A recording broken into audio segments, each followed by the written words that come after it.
One more time. Me and you, just back and forth, Scott, just over this for like an hour. Yeah. Come on. Oh, all right. It's just going. Let it go on for a second.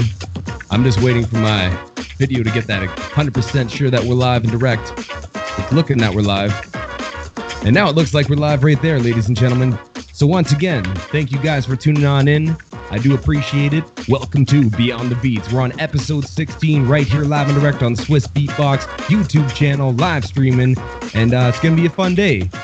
Right now, I'm your boy Scott Jackson. Thank you for tuning in once again. And if you like this already and you want to go and see more of these, give a thumbs up, spread this around, tell your friends to go and tune in.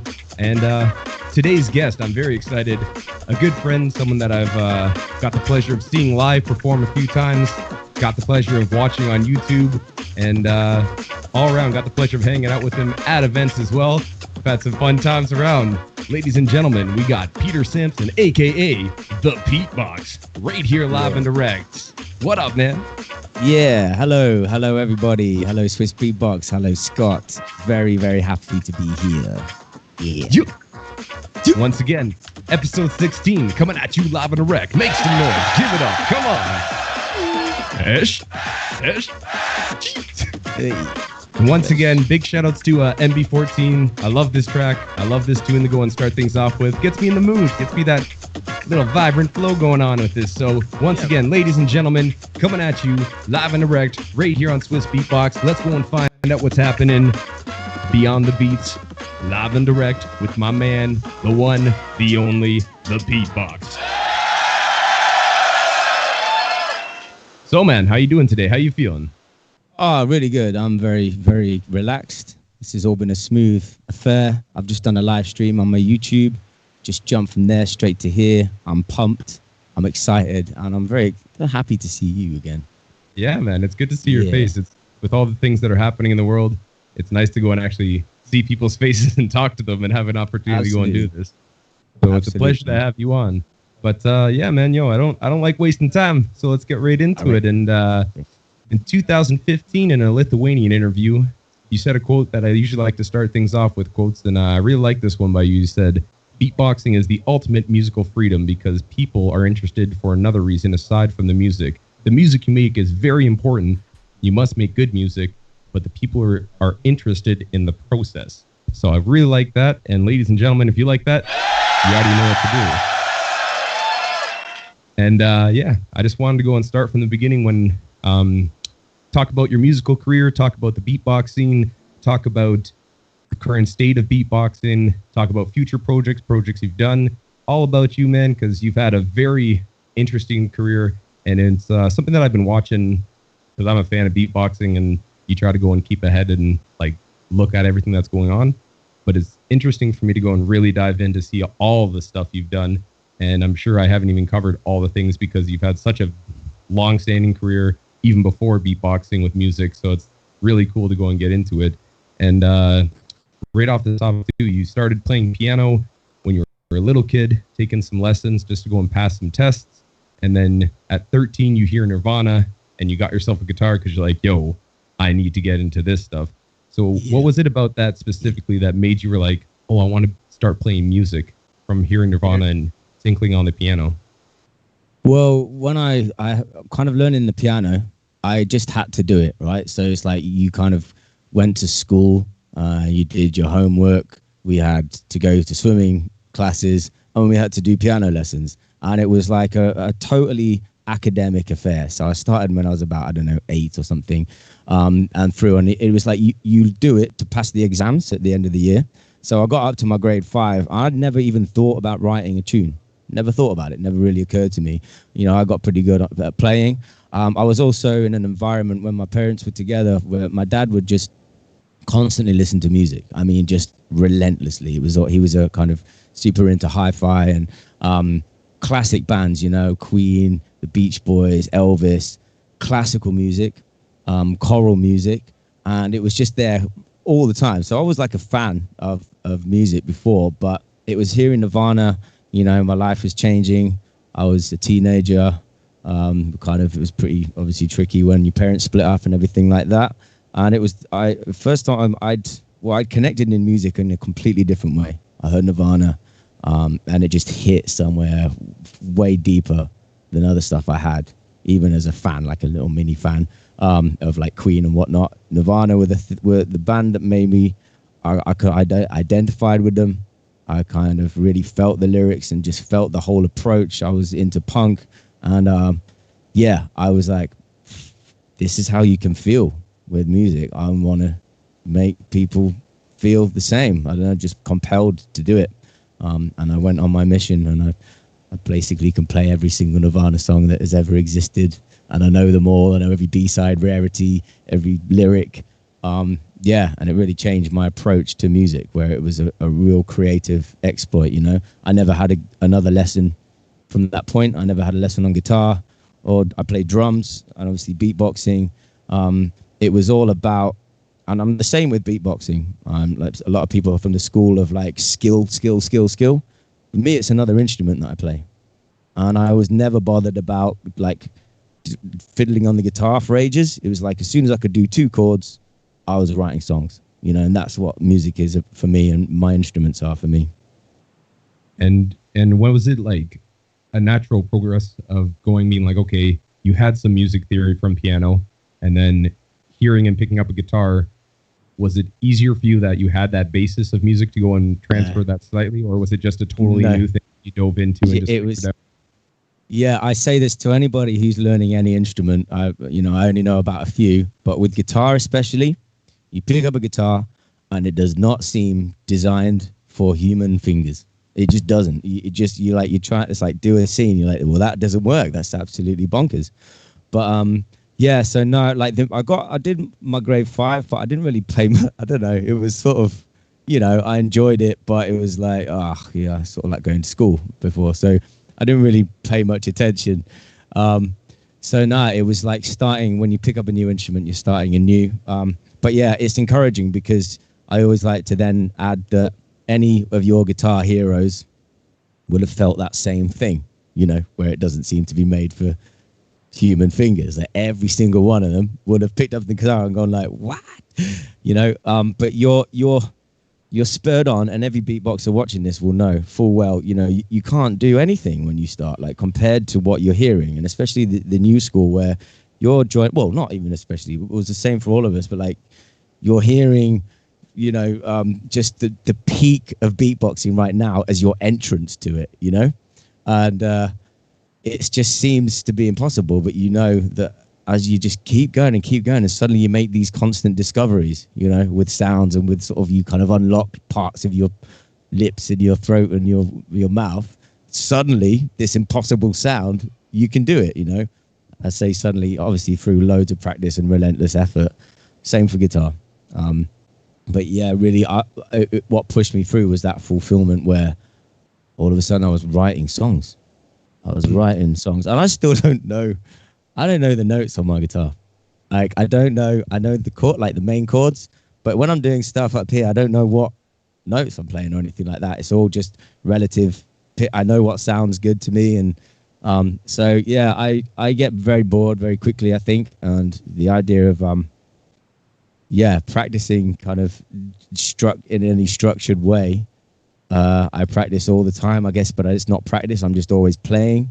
So you progress, but it's very kind of left field approach to practicing. It's just I'm fulfilled and like deeply enriched by melody and being able to create songs. Yeah, you were saying, I remember, I think it was in the Killa interview that you were going on and saying that you had a hard time sitting there and being like, okay, I'm going to go and practice beatboxing for an hour straight and do this to the metronome. Never done it. But over time, you'd be practicing. I'm going to tinkle on the piano, now tinkle on the guitar, now do some beatboxing, now play this over here. And as that went on, it just eventually you're building and building and building up to pieces that eventually come together and molded. Yeah. Just, being like, oh, that would sound good if I did this on it over here. And then that would sound good if I heard this and tried to go and do it over there as well. Yeah, well, it's all feeding your process. And it was actually Harry Reeps. He's we're really good friends, and he he's a very much a deep thinker. He's a pensive guy, and like I was explaining this to him, and he was like first person that was like, dude, because I'm like, oh, it's just chaos. I'm just running around my room, literally But and I'm feeling like, oh, because I'm not getting anything recorded or whatever, it's like lost time almost. And you're just like, man, every second that you spend, even if it's 30 seconds picking up a guitar and just doing something, it's all feeding your process. It's all nurturing that side of your brain, the creative impulse within you, your skill sets. It's all goes. And yes, somehow I really have learned that that's the way I do things, you know. I can do stuff. I've written music for a whole bunch of adverts, and like I've got a couple of tracks in films, and that's when I kind of was at peace with the fact that when I've got to, I can sit down and force myself, and something hopefully good comes out. But yeah, even my chaotic way, I'm working on stuff, not meaning to. When I'm not at my computer or with my guitar, my head's writing stuff. You know, it's just. So yeah, I'm all right with it. I've ended up with a few albums under my belt. So yeah, you have, and it's been working out. And every time, again, I remember, like, you know, I'm a kid in Canada watching stuff, and you kind of have that little bit of stuff that's on YouTube. So finding videos and watching stuff and being like, oh my God, I got this little thing I could download here. And now I'm gonna go on, you know, LimeWire, Kazaa, Napster, and be like, I got this little 2-minute download thing here. I'm gonna go and listen to it 1,000 times and stuff. And just keep on listening. And I remember some of the videos that I watched back when getting ready for this, I was like, whoa, I remember that. I remember seeing this video of you doing Where's Your Head At and stuff at this back in the day. Yeah, I remember being like, I remember seeing that like when I was, you know, 16, 15 type thing. And like, wow, these guys crushing it. But when you get into beatboxing, because I believe the way that you said it is you have your cousin comes down from Cornwall. From Cornwall in the UK there, and shows you and be like, listen here, I got this beatboxing, and shows you know some real basic stuff. It's like that, exactly like that. And you hear that, you're like, oh, okay, well, that's kind of cool, man. Like, good for you, man. Get a gold star. Yeah.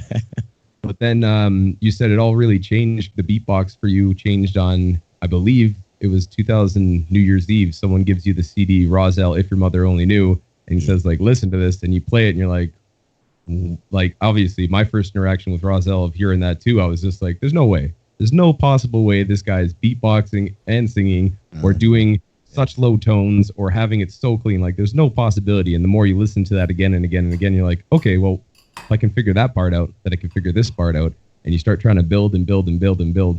But what was it about hearing Roselle specifically that made you were like, okay, this is another instrument that I want to go and get into my repertoire?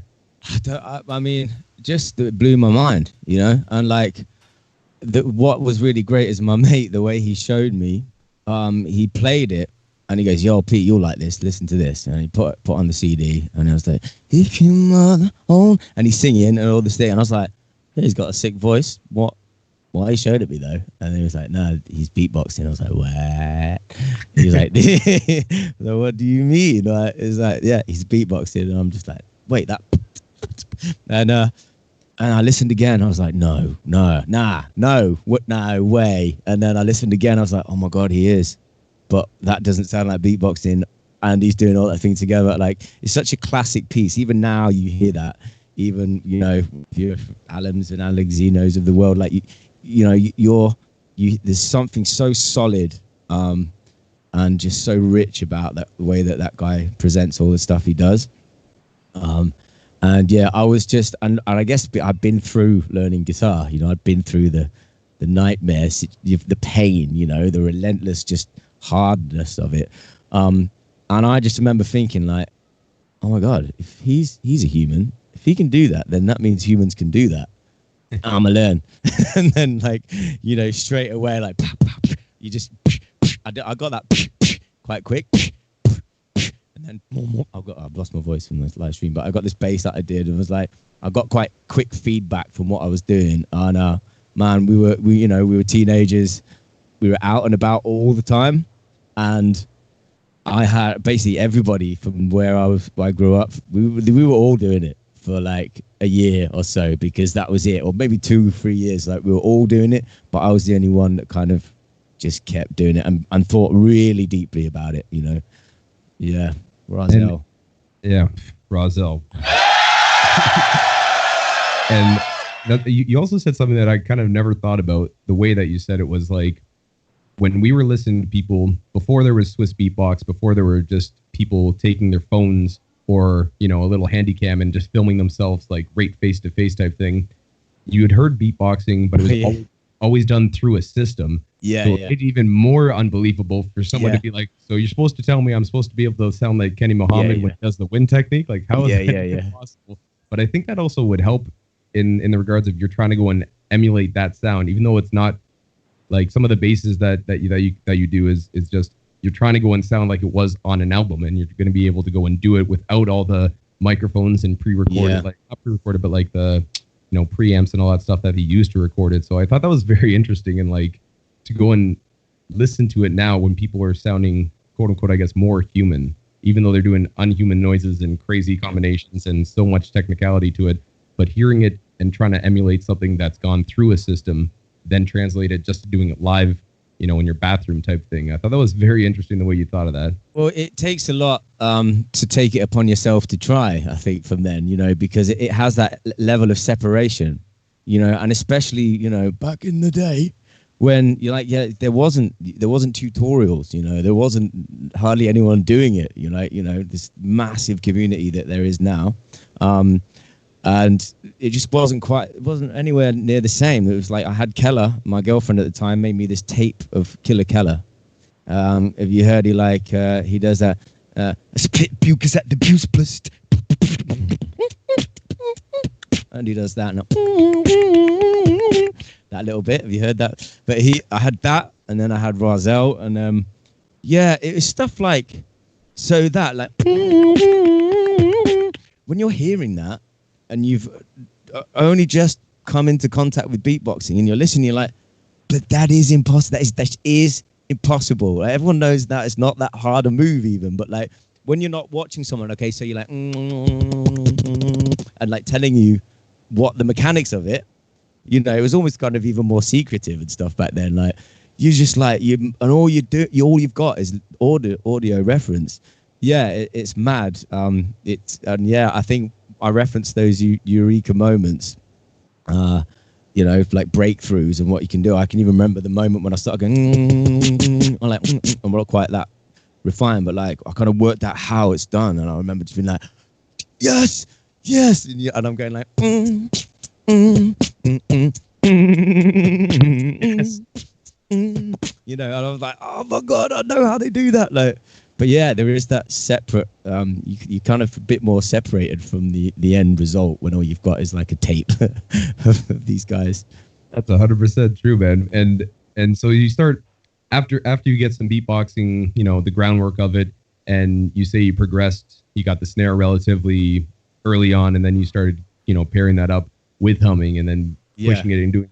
When did you start feeling like, okay, now that I have my basis, and you started making your own style? And started like, I don't know, it's because every beatboxer starts out, in my opinion, by hearing somebody and copying them, and hearing that and copying until you have your basis, right? Yeah. So at what point did that? I feel like everybody has. Yeah. But at what point did you start being like, okay, now I have, again, beatboxing as an instrument. I have these tools.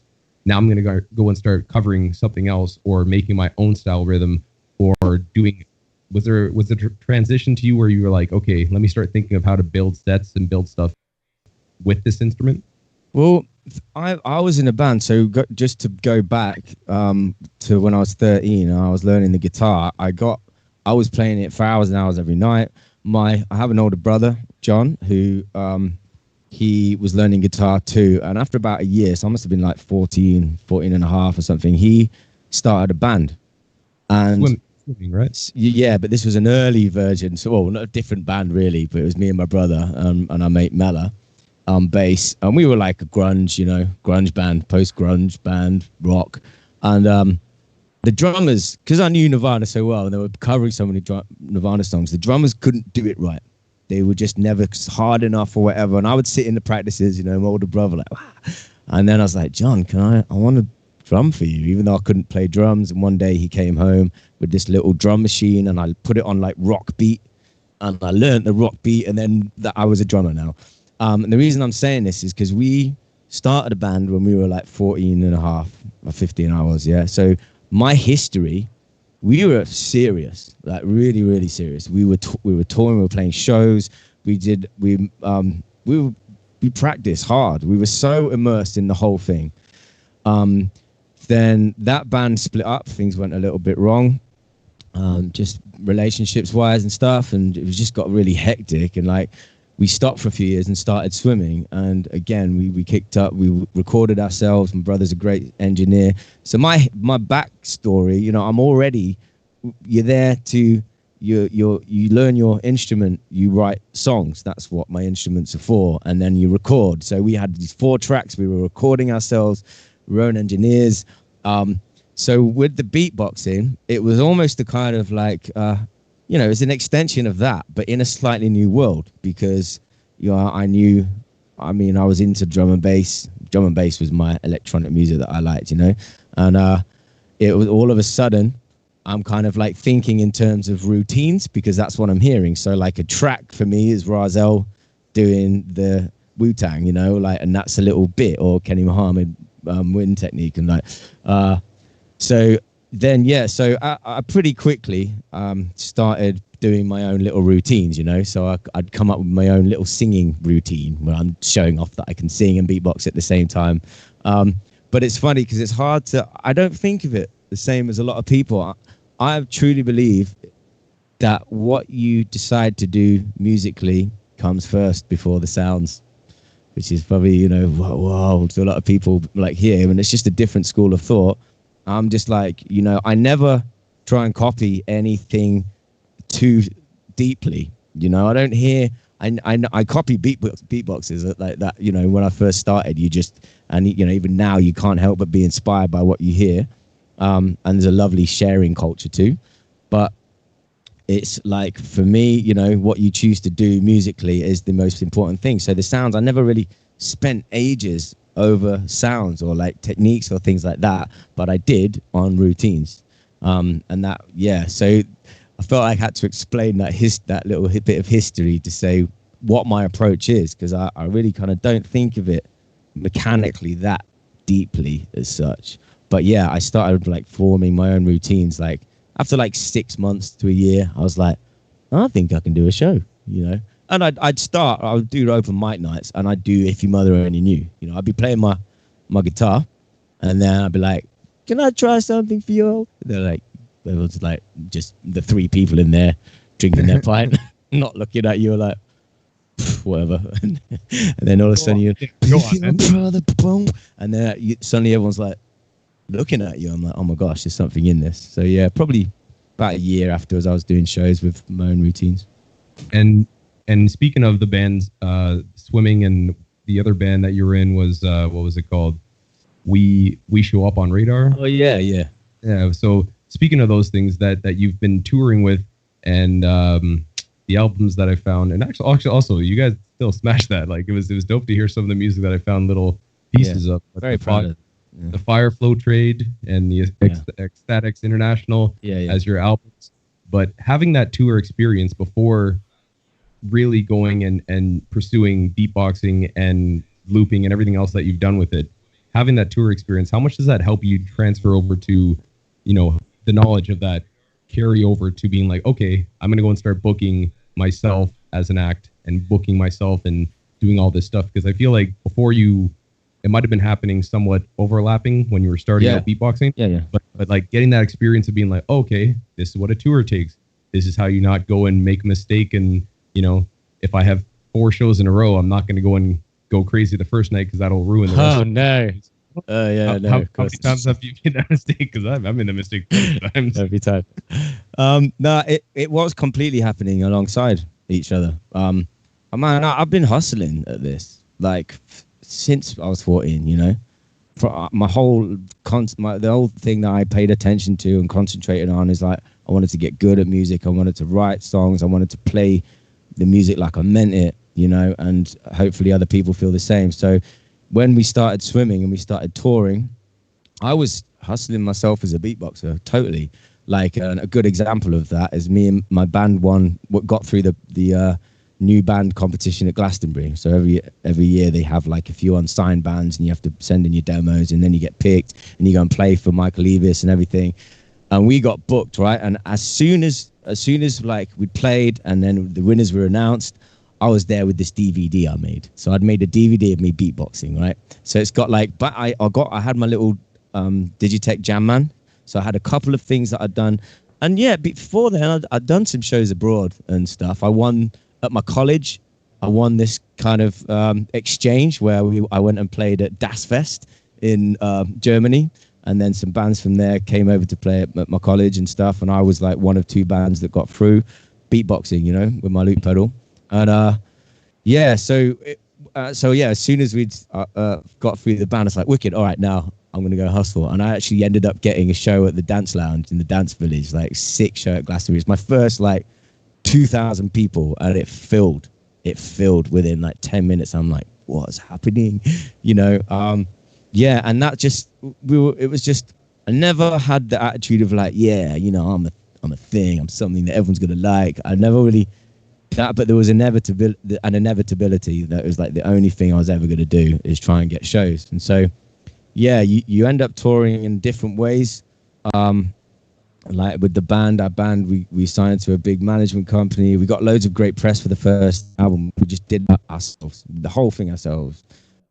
And then we ended up, getting bigger and bigger shows and like going on tours. We'd tour for like a month supporting Carl Barrett from the Libertines, you know, and like that was like some of the times of my life, honestly. But yeah, then even at the end of that tour, I was flying from Bologna to go to play at the Abu Dhabi Formula One Grand Prix as the Petebox. You know, even then, back in 2010, 30,000 people, you know, it was just like, so I was just doing them both.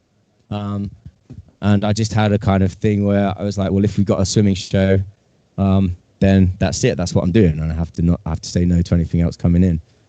So yeah, we were just hustling, you know, and like I learned a lot from both. You know, I kind of learned the structure of the music industry, how powerful you are as an independent artist, in terms of the choices that you have compared to, you know, an old structure of getting signed and even having agents and things like that. You know, they're completely not necessary, although they can be good. I've learned that I can't get a show for Jack at all. I just can't. I've never asked for a show and got one. And yet I've perpetually toured the world for the last 10 years, you know, like it's content, you know, it's making stuff that resonates with people and then making sure that whenever you get booked for any show, no matter what it is, you go and smash it. You know, if you're not a name that people are going to buy tickets for, you make sure that you're an event within the night, you know, that people are chatting about afterwards, you know, like. So that was it. It's just that I never cancel shows. I've done shows with tonsillitis. I did like a weekend of shows for Mazda after I wrote music, like all vocal music for one of their adverts. And we did this tour. I had tonsillitis. I was like sweaty, like temperature, like this kind of thing. Just did it because that's what you do. You don't cancel shows. Yeah.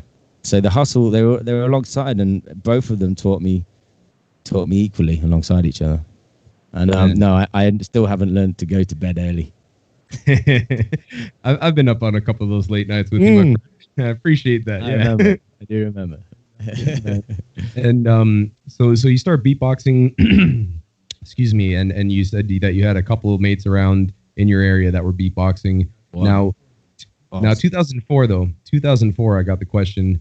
You go on, what was it, BBC Radio 1, and you win a human beatbox battle. From what I can see, it was in November. It was like a sponsored one, so it was like a kind of unofficial UK champs thing. I think it was like it had been going for 2 years, and like that was the battle then. And after that one, that's when Shlomo structured the UK champs. But what like who was involved in that battle? Like how did that, was that at an event hall? Because like scoured the internet, could not find video of it. Yeah, that was in at the Wardrobe in Leeds. Foz, he was the guy who actually lived in Nottingham, who I kind of started just questioning about what beatboxing is and everything. He'd won the year before, and then I was like, man, it's a long time ago now. I can't believe I've been doing it for this long. But yeah, it was just like the beatbox battle. That was just the one that you go in for, and yeah, I won it, which is good. Yeah, and then and that experience though, what was it like to go beyond, as you said, beatbox pause and having that other person, but seeing other beatboxers there as well? Oh yeah, you're just like, oh my god, I haven't got a chance. They're all amazing, and everyone sounded so different, like just kind of so different, and everyone's bringing like just mad different styles and techniques to the table. I also realized that I hate battling there. I was just like, this is not what music seems like to me and stuff. But you know, you get amongst it and whatever. And yeah, but there was less of the sort of community vibe. You didn't really chat to people too much about what they were doing and how they were doing it, especially in these like battle kind of scenarios. But yeah, it was mad inspiring. Mad inspiring. Yeah, and from that though, again, you like just quickly on your battling, because I know that you don't focus on that, and that's not something that you're not like musically. It doesn't make sense. Not good enough anymore, anyway. Oh, I think you do very well. These kids, oh my god, yeah, powerful. but 2005, you win the leads heat against Decibel, and that's the year that you said that you couldn't make the grand finals because you were at Das Fest in Germany. Was that year? Oh, is it? Yeah, no, yeah.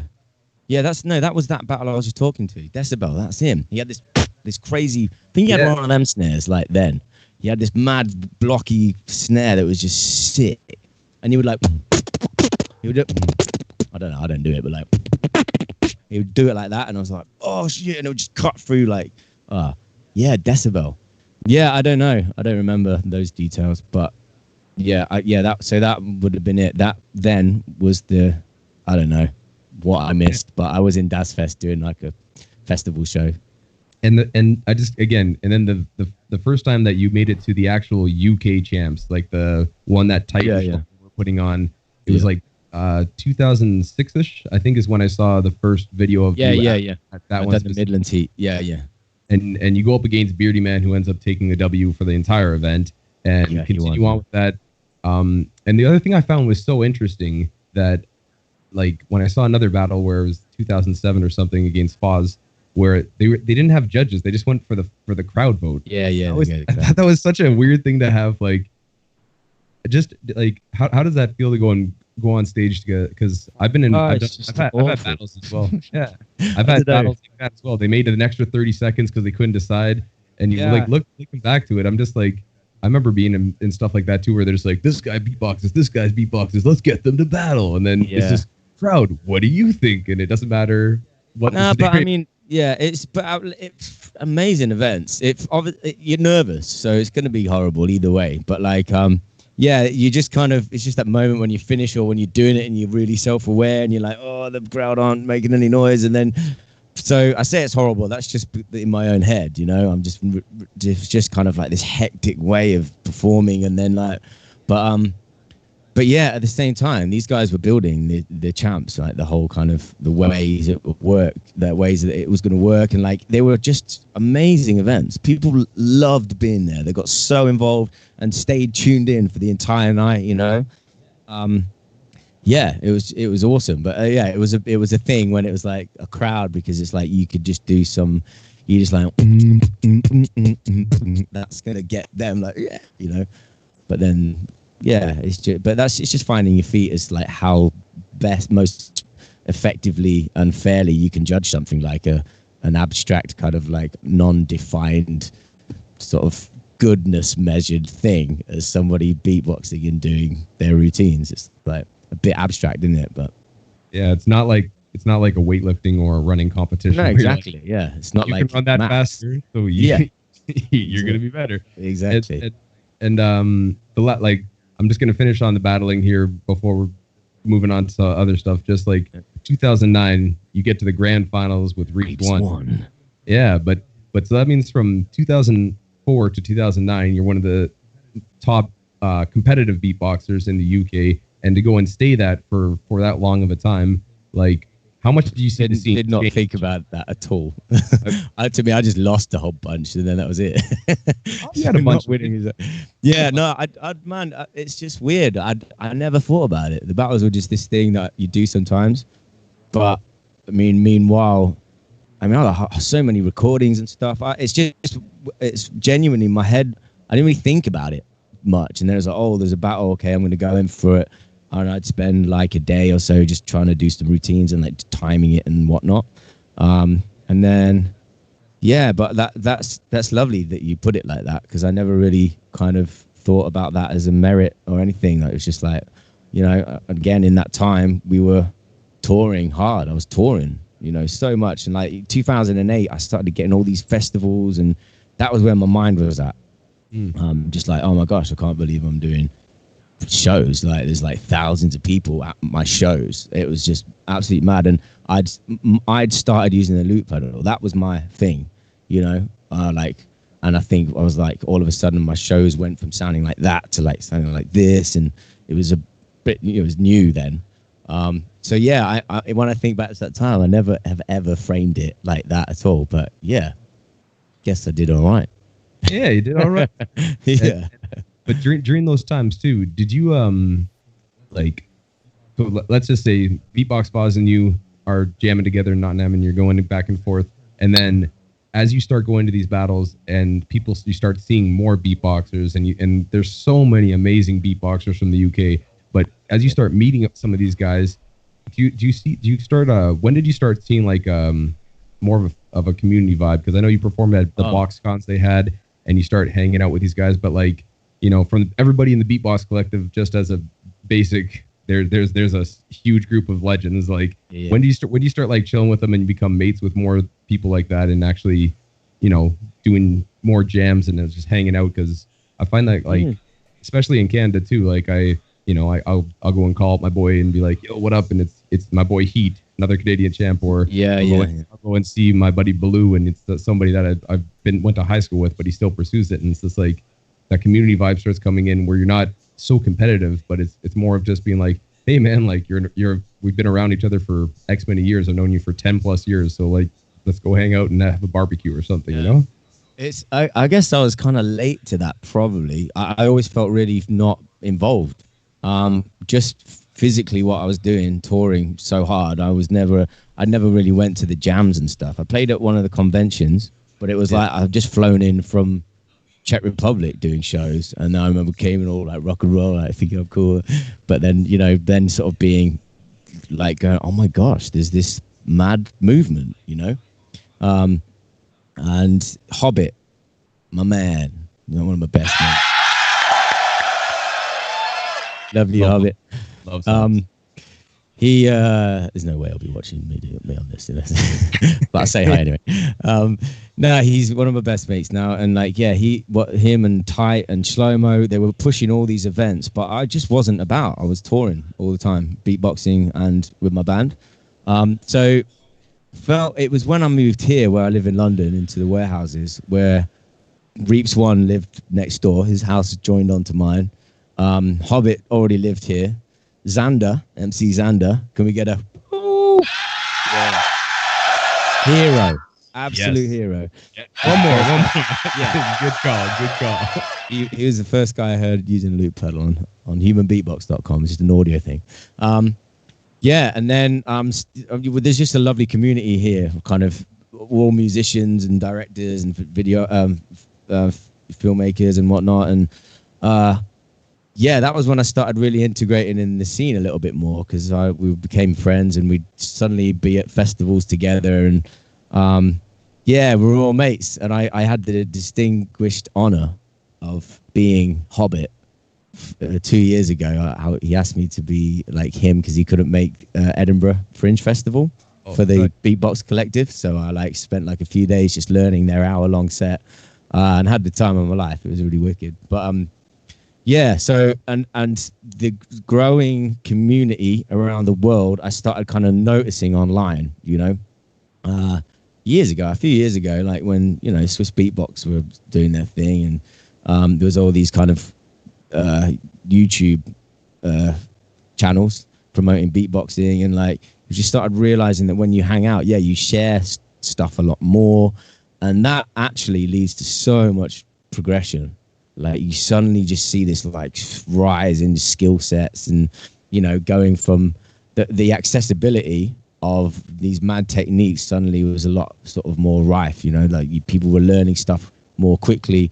The level that people were entering their knowledge of beatboxing at was suddenly up here. You know, and that was kind of beatboxing as anybody listening to it the first time knew it. So when they're learning those techniques and everything, and it's just the whole sharing culture has really pushed the whole art form forward, like just crazy. Yeah, it's nutty to go and think back, like the first guys that you hear when we were starting up, because it's like, okay, so you go from Dougie Fresh, Buffy, you know, Bismarcky, then Killer, of course. Oh, after that, Rozelle and Kenny Muhammad and Scratch, and you start hearing all these guys, and again, pioneers, guys that really have very unique sounds, pushing their limits, and really, it's again going back to Rozelle, but something so unique about that, or Scratch, and hearing him do his vocal scratch is still something that he created, that he's actually it's perfect, you know, for what you hear is perfect, and that's something that that hearing that, but then generations afterwards, I think that you and I would say that, like, or I'm gonna say for myself actually, but you're one of the other people that are in that next wave of kind of beatbox artists, and you took it your whole own way, and you're doing your own style of it, and you're taking it musically differently. But I always like seeing the next generations that are doing so many crazy things, because if they weren't, I think that our generation fails, you know, like to not see that generationally progressing and getting crazier, and then they're doing this sound, and now a lip roll comes in, but they're doing it not just doing the, but and actually hitting those sounds. You're like, whoa, okay, hold on. Well, then it almost becomes a bit of an exchange, because you start, you know, I was the judge at GBV, and I'm watching these, I'm just like, what is going on? Like, oh my gosh, and they just got like one device, and like, and you are then, there's like this wonderful exchange, you know, where you're learning from the guys. Like I have my mind blown a lot by won't put any names, but just some like big indie gamers, you know, that are like, beatbox, oh my gosh, I was watching your stuff years ago, that's why I got my loop pedal. And you're just like, wow. And like now I'm watching them, just being like, I'm learning from them, you know. This is like a wonderful back and forth, but it's nature, you know. Hopefully that just continues and continues, and like, yeah, there's a beautiful nature to it. And yeah, man, and that's like watching again from when you first started looping with your two, I forget what was that little, you had a blue Digitech Jam Man. Yeah, so it's the same as the Boss RC30, the first one. Yes. First, no effects or anything. It's just like one channel looping. Yeah. Yeah, but from that, you I see you doing showcases. You did showcases of like the Junction, and you're doing it with this thing, and it goes Junction to 7, yeah. Basement Jacks, Firefly, Eastern Haze, going to Roxy Club, all these different places, and doing it ages ago. Yeah, man. But you're doing these sets, and to see your progression with it, from going and making, as you said, sets, and that's something that I think is needs to be said to the generations of beatboxers coming up, is that it's totally fine to be a battle beatboxer if that's what your ambition is, but to be a beatbox artist in such a way and have the artistry involved with it is making sets, because you can go and rock a set for an hour. You can go and do a full set for an hour, and that's how you get booked at these big festivals. So you're not just doing the how you headline festivals, you know. Yeah. When we're changing DJs, can you do a 5-minute little beatbox set? All right, cool. But they come to you and say like, okay, man, we need you to do a 45-minute set and figure out how to go and do this. And you know, you get the respect when you go there for do sound check, and they take you seriously as an artist when you can go and perform for that long and have these with them. But when you went from that Jam Man, and then you got the RC50, how much of a difference did that make for you to have the ability to go and put more layers on and delete stuff? Well, that was great. Yeah, for the dynamics, that was the big thing with that, because I'd already learned to, like, you know, I'd build up on this one layer, and then you just stop it, and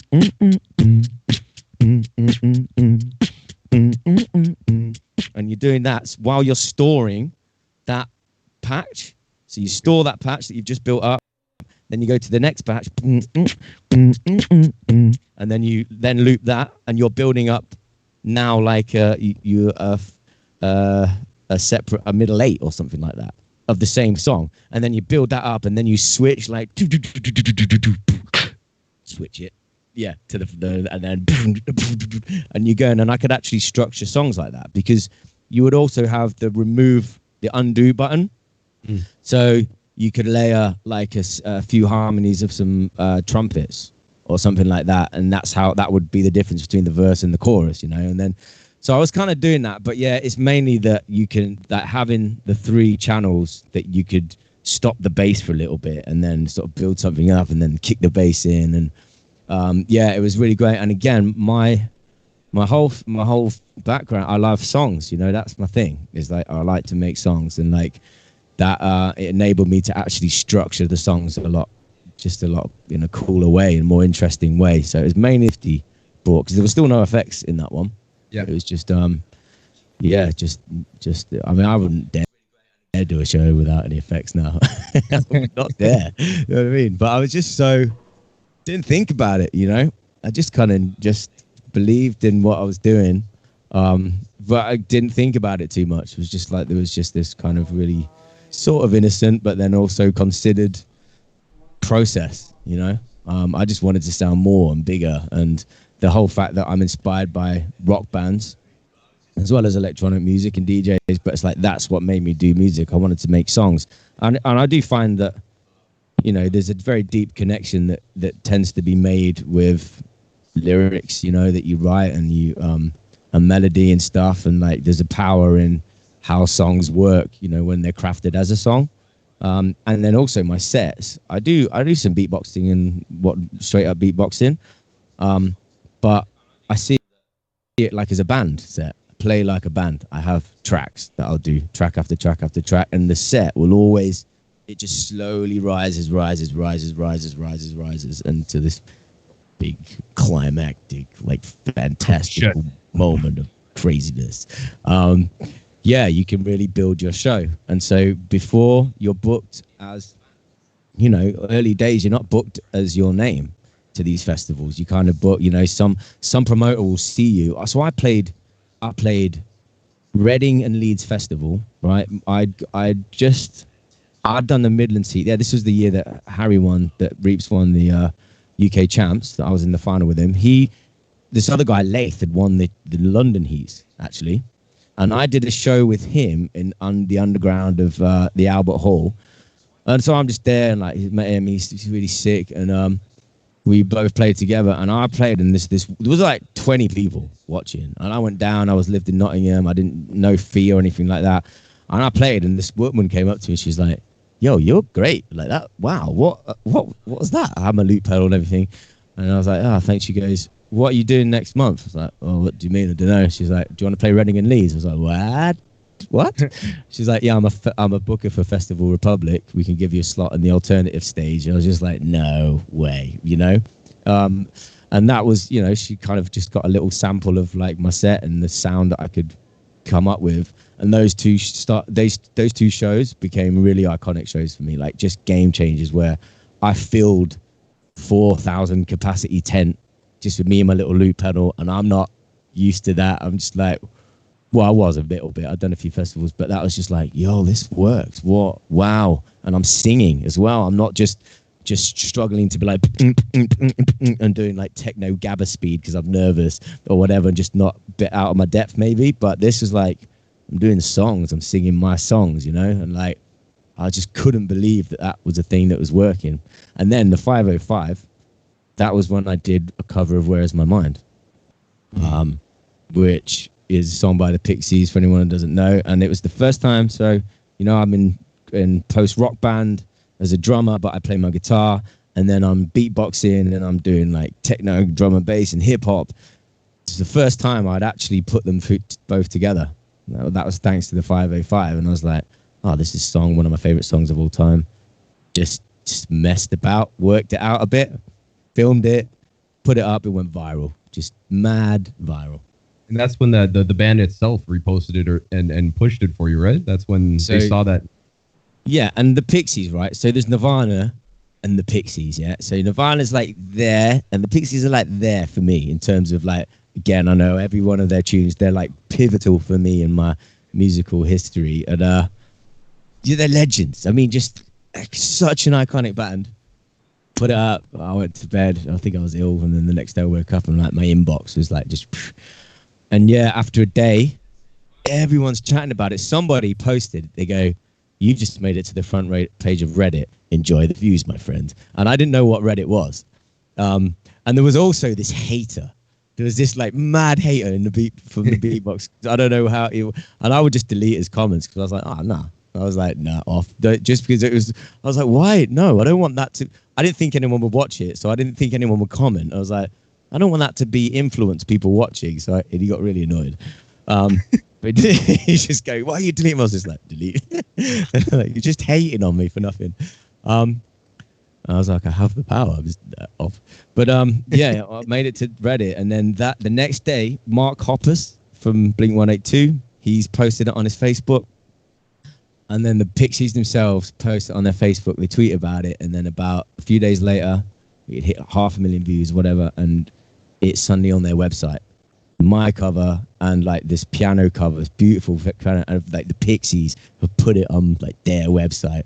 And that, man, that is out to be endorsed. You know, it's something you do to actually be endorsed by the band. For me, the idea that they'd hear it, it blows my mind. But to get like a shout out, and I got another one. I did a cover of "I Get Around" by the Beach Boys. I don't know how I did that. I was using these pads and everything, all beatboxing in one take. And Brian Wilson, like, it was tweeted it, you know, and like, so I don't suppose he does the physical tweeting, but I'm pretty sure whoever managed it wouldn't have been able to tweet it without him seeing it, you know. And that was just like, no way, like the Beach Boys, what? Yeah, that it surprisingly kind of nourishes me, that, you know, it's a cover, so it's all going to mean something different to your own songs. But yeah, it was just mad. It was really cool, but it changed everything for me. That so that the song by the Pixies there, was that available? Could you have done that with the Jam Master, or no, was that only done because you had the availability of the new technology to plug in an instrument as well? No. It would have. Yeah. No, exactly. Yeah, I had so you could put in the guitar and the mic, and that was done so raw. Like when I listen back to it, I'm just like, oh, like this sounds like so. Yeah, but I just had a bit of reverb. But yeah, that absolutely. And then also how I would build up, how I would do the dynamics between the verse and the chorus. And then your little bits that came that people were like, oh, that bit's so awesome. Like, you know, I didn't think about it. I was just like, I do the like dun, dun, dun, dun, dun. I was like, okay, I'm just gonna have to stop everything. I'm just gonna do. There's a beat in the track, so I'm just like, oh, stop the loop pedal and go, and like beatbox that bit, and then just come in, and it just all. I don't think about it too much, but there's like, obviously I do music all of the time, so my whole history of music goes into every moment I'm creating something, but yeah, the track just ended up being this drum and bass thing. I'm like, oh, actually, that'd be sick. And then if I just do it layer by layer, I really liked playing on that. Rather than dropping a full beat, I loved, over my years using the loop pedals, is just really just like teasing something, and then there being this like reveal moment. So that's just what I was thinking. And then it all just seemed to work. And yeah, I just got like crazy good feedback. And that was my first viral video. Yeah, and that's still being viewed today and still growing. 6 million right now, yeah. Just but that then paved the way to this album. So I did this Future Loops album. Yeah, I was going to get into that right now, actually, because I saw it as well. You did a lot of stuff. You did a lot of stuff in between those things, but we'll jump to Future Loops because you brought it up. But you bring up Future Loops, and you get it filmed but the idea behind that was you get it filmed by Simon Ellis, and they're filming it as showing what you're doing so people can really understand that it's done in one take, and there's mixed, mastered, everything done live in one take. And from there, you have that Where's My Mind by the Pixies is on there, and you have Kids, Vodka. I can go through your list, but it was so cool to see that all the way. Like, this is now you're introducing, you know, I believe Chaos Pads were involved. Yeah. But So you just keep building with the technology and progressively get onto this. And Future Loops itself, most bands need a product to go and tour stuff. How much did that help you in that aspect? And what was the reaction when you put out that full length album that was, I believe, a first of its kind, and the way it was done, and music video for it, but showing it being done, not just film it and then lip sync to it as you're playing, but show it being like, no, this is one take, couple different cameras, but like, look at it, you know? Yeah. Well, at the time, just, you know, the whole concept of loop pedal using wasn't just kind of standard as it is now. It was like, you know, and then the same with beatboxing. Like, really, it's going to be hard to think about this, people watching, but back in the day, you know, it's so many, and you'll get this now. I bet you play shows and people have never heard beatboxing before, and you're like, how? You know, but it's very rare. Before, it was just constant, you know, and with the loop pedal, and I was all the time, I was like, how do you present an album? How do you do it? You know, you can chop beats up, but it could be any sound for me. You know, you could turn like into a sick kick drum if you want in the studio. Not to say there's a beautiful artistry in that, but I was like, I need to get the point across of what I'm doing. And the fact that the Where's My Mind video worked, and with the fact that Simon, he took ages to go down to my loop pedal. So I remember just being really obsessed with it. I was like, they're not going to know what I'm doing, like, you know, but still with that, I was like, people knew what I was doing and still watched that far. So yeah, the album was designed as like a live studio beatbox loop pedal album, video album. So every track was videoed, yeah, for the purpose of, so people can see the exact process of what I was going through. It gets people more involved too. They were actually watching, you know, imagine seeing a video of your favorite artist actually doing the takes. You know, if I could see a video of Kurt Cobain doing the vocal takes for In Utero, it would blow my mind. I was like, so I think that's quite a nice touch for an album. But yeah, I went in, man. Like there's tracks like Vodka and then the Panther Dance, which, you know, they're both my songs, but the Panther Dance has the trumpet, the Pink Panther trumpet. And I had 3 microphones, but all those microphones are going through different compressors and different EQs. I spent so long mixing that stuff. Only very gentle on the. I used a bit of reverb and a bit of delay. That was it on the whole album. It wasn't mastered in situ. It was mastered afterwards. But like, yeah, it was like I just went so meticulous to make sure that it sounded as good as it possibly could for a beatbox record. And yeah, and then I came up with the campaign. So it's like one every 2 weeks. I didn't want to just do covers, but I didn't want to just do my tracks. So I was like, I want the reach. I'm like, if that. So I just chose to do half and half. And every cover on there is a song that's kind of changed my life in terms of how much I fell in love with the songs and the bands. And then my songs are my songs. And yeah, it's had like, I don't know, 20 odd million views, the whole track, 9 tracks now. And yeah, in terms of my touring, that's why I'm booked as a band. I'm like booked as the Petebox. You know, I've headlined festivals. I travel around the world. I've toured America 4 times. I've played at 5 Formula One Grand Prix. And it's mad. It's madness. But it's when I really realized like how much people get into your music, you know, alongside being fascinated by the process. So going back and then sing about love, and then I get to do some drum and bass, and the anchor is that it's my voice. So even, you know, there's many beatboxes, but we'll all sound unique always. And then there's the process within it where people see the layer by layer things, the track being built up. There's kind of a hypnotic thing to that when you're playing live, and like, so I get to explore just all these different genres of music, and that's rare music. You don't imagine going to a drum and bass night and someone dropping some house. You just know you can't do it. You can if you beatbox. I'm like, oh, this is freedom, man. It's just total freedom. And yeah, that album, it's the reason I tour the world, man. It's like, that's it. And like, I've done a whole bunch of stuff that I definitely know is because you have to reach.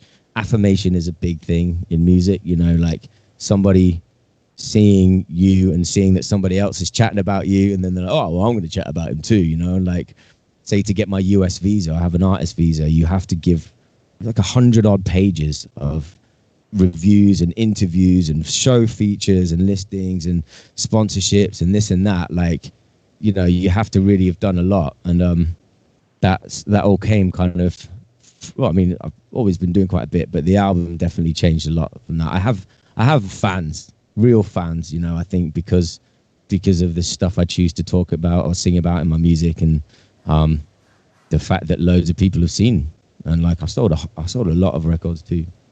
Yeah, that's another thing where it's cool to go and see that you have the online videos and the YouTube videos, because I feel like now, like, let's go with just straight up 2020, somebody starting as an artist, and this is something that you've always done, you know, out of necessity, because you said before in interviews that you were learning how to go and edit a photo, make together a poster, learn how to edit, master, all these different things, because you simply just didn't have the money to go and be like, here, I'll pay someone to do it. But building that self-sufficient artistry and doing without, you know, obviously people help you along the way with things in your career, but to go and basically be self-made in this way in 2020 is something that I think it's hard for people to get their heads around, that aren't going to go and put the effort in and be like, no, I have to hustle. I can't just be good at what I do. I need to go and put that effort in. That's something that you exemplify. Like, yeah, well, it's and again, it's very natural. The root of that is you immerse yourself in whatever you choose to do. That's it. If you immerse yourself as much as you can, and that means just getting, you know, dealing with all of the stuff that's hard and just spending those hours just getting done what needs to be done, you know. Like, say for me, it's like, I need a poster for a video. How does the computer work, you know, or whatever, or recording yourself. But it's the root of that is just being completely and wholly immersed in music. And like my goal has always just been like, I started thinking about it as a business, you know, a chaotic, badly run business, but a business never the fact, because all I want to be able to do is music. That's it. Like all day, every day, my mind is just weird, just music. And and to do that, you need to be making money from doing music, you know, like, and to make money, I was just like, started like just observing and kind of learning how other people are doing it. And then mainly, if someone's doing it, it's doable. You know what I mean? If somebody has that model whereby they are a full-time functioning musician, then that means that it's possible to do. And like, you know, I've really done a lot of, you know, I've cut my teeth. It's been hard. I've been sort of had no money. I'm tired all the time and everything like that. And it's just a strange, nerve-wracking experience, but essential, you know. And like, yeah, I definitely have, like, I'd love anybody, if anybody's watching this, that just wants to hit me up and just ask me more, after, even we're chatting about it now, but like, I'll have all the time in the world for chatting to people about just little bits that I've done and considered, and how to do it. And like, it just goes, the root of it is like, you know, spend your time, as much time as you can, immersed in your art and your passion, whatever it is, music or what.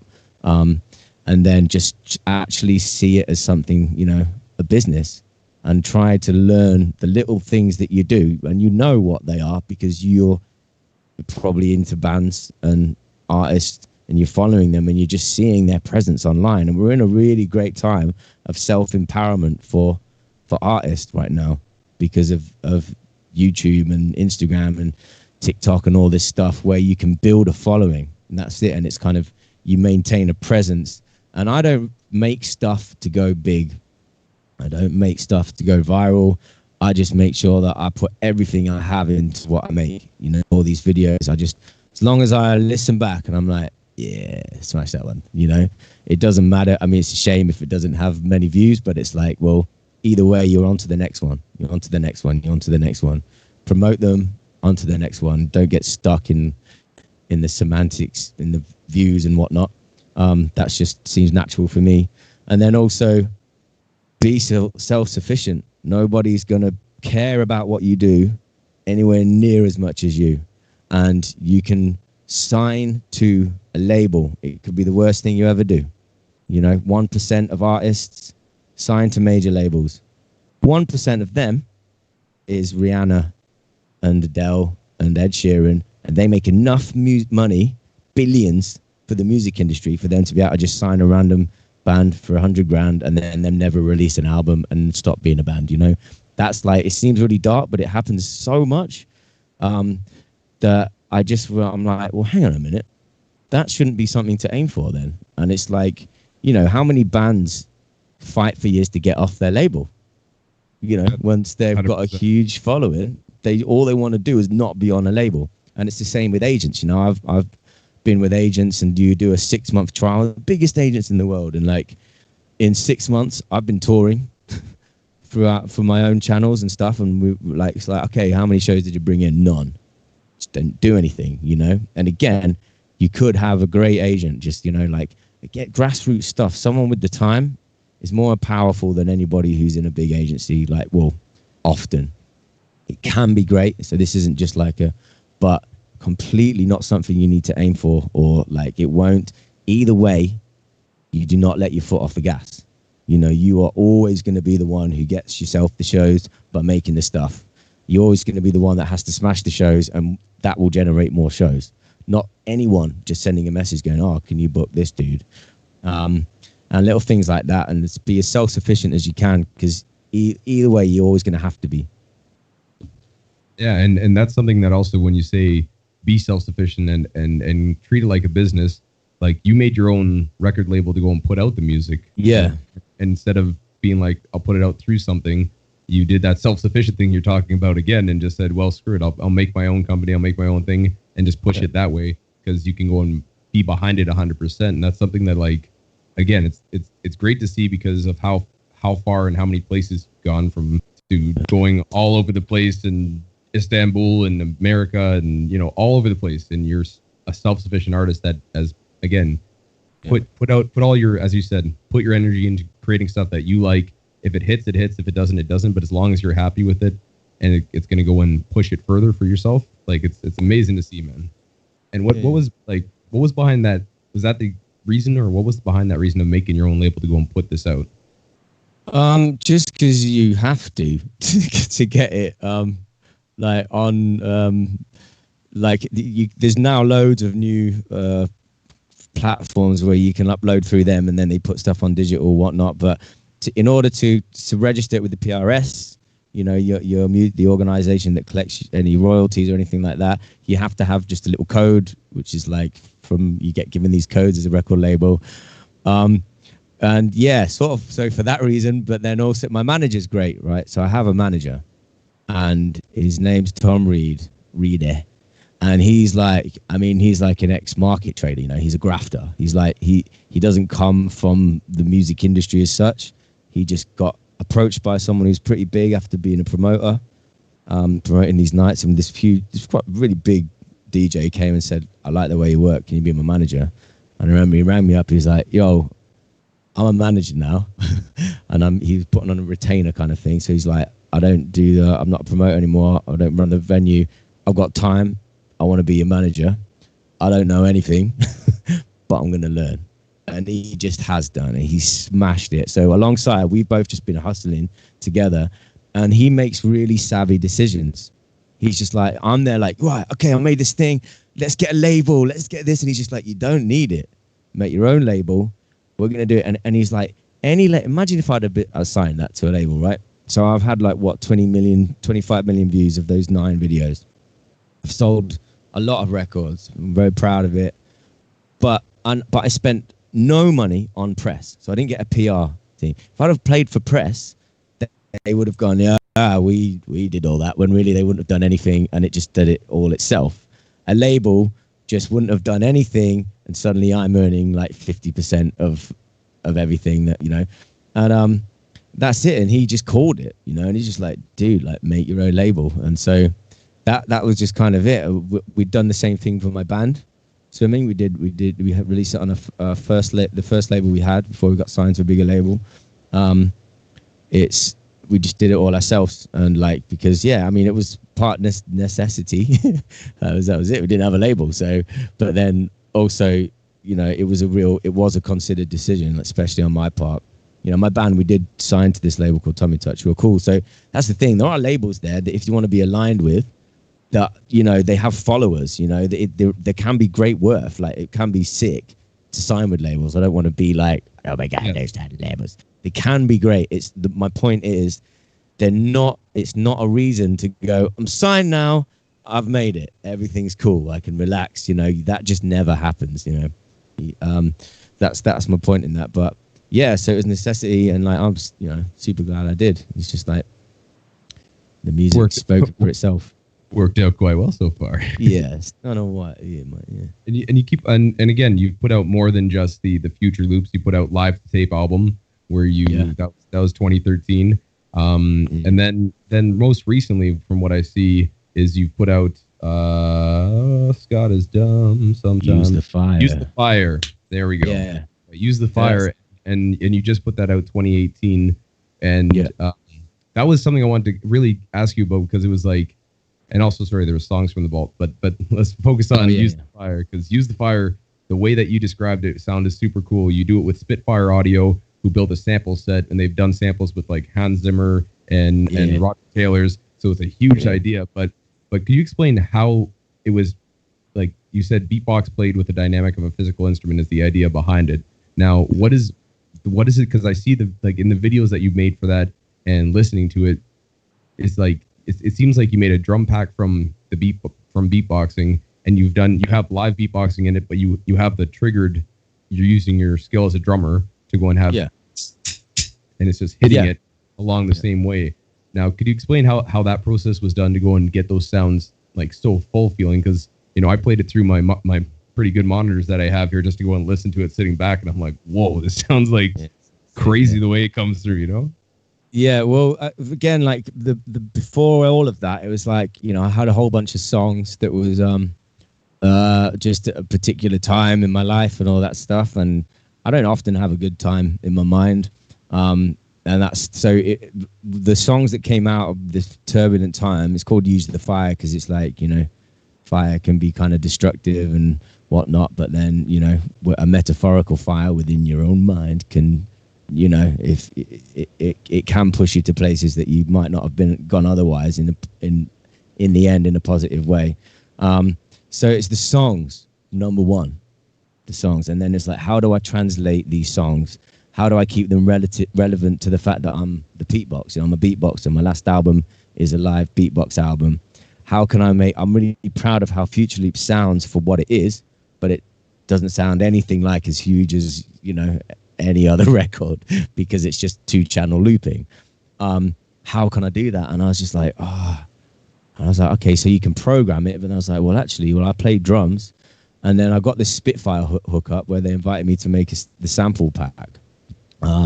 Just at the time when I was devising this concept of the beatbox played with the dynamics of the physical instrument so exactly as you explained, I recorded the kick, hi-hat, snare, drum, toms, and just, played the MIDI of an electronic drum kit. And again, so the most important thing for me is the patterns that I'm playing, and how they supplement the music. But I wanted to get my beatboxing sounding huge. And the reason they sound so huge is because once you do it like that, you can mix it. So, every sound, I didn't get like an audio. I recorded the MIDI. And so all of a sudden you can. And my brother John Sampson, aka CJ Mirror, he mixed it, and he's just a badass. He's just unbelievably good. So that was it. So again, mainly the songs, but I wanted to come up with a concept for this album, and I wanted to relate it to the fact that I'm a beatboxer. And it's like a rocky album, like it's like a rock album, and the drums sound like massive rock drums, kind of, And I was thinking about all kind of stuff that's been going on in my head and whatnot. Yeah, it's all a bit of a shame in that, because I was involved in the whole Pledge Music scandal. Then, and that company goes down, and you lose all your money, and you end up going fund this. You start doing the through PayPal, basically did some requests, because you did the requests afterwards where you were doing songs that people wanted to go and hear, and you do the request, and hopefully people that support your music would help along this process, because studio time's not cheap, and all of these things cost money. It's not just that, it's sending them out. There's like 1,000 that I've been chipping away through, but 1,000 packages at like £3 to £8 to send out. That's a lot of money. That's like thousands, you know. And so that was just the worst part of it. And then they also disappeared with all the info, all of the data of who bought what or paid what. It really took the wind out of my sails for a little bit. It was kind of, it stings a bit that when somebody takes stuff from you, isn't it? And I was kind of embarrassed, and it's just like, man. But I'm determined to send as many as I can out. A load of people have been like, look, don't worry about it. But I set up just an email address so people can tell me what they've bought, and I'm just steadily sending them out. You know, obviously I've had my income just paused since February with all this stuff. Yeah, these things happen. Boo. Yeah. So it's just, you know, a weird time for that as well. So, but I'm getting through them, and you know, there's once something's out of your control, even if it's really annoying and gutting, you just go, okay, well, how can I just do my best to fix it and make it right? So, yeah, but that's the album. But I mean, I can't believe how well it turned out sonically. That Use the Fire album. It's just like when you actually listen to it and you know that great. It is. The timbre of it is my voice, and apart from the guitar, it's just like, wow, it's kind of huge. Yeah.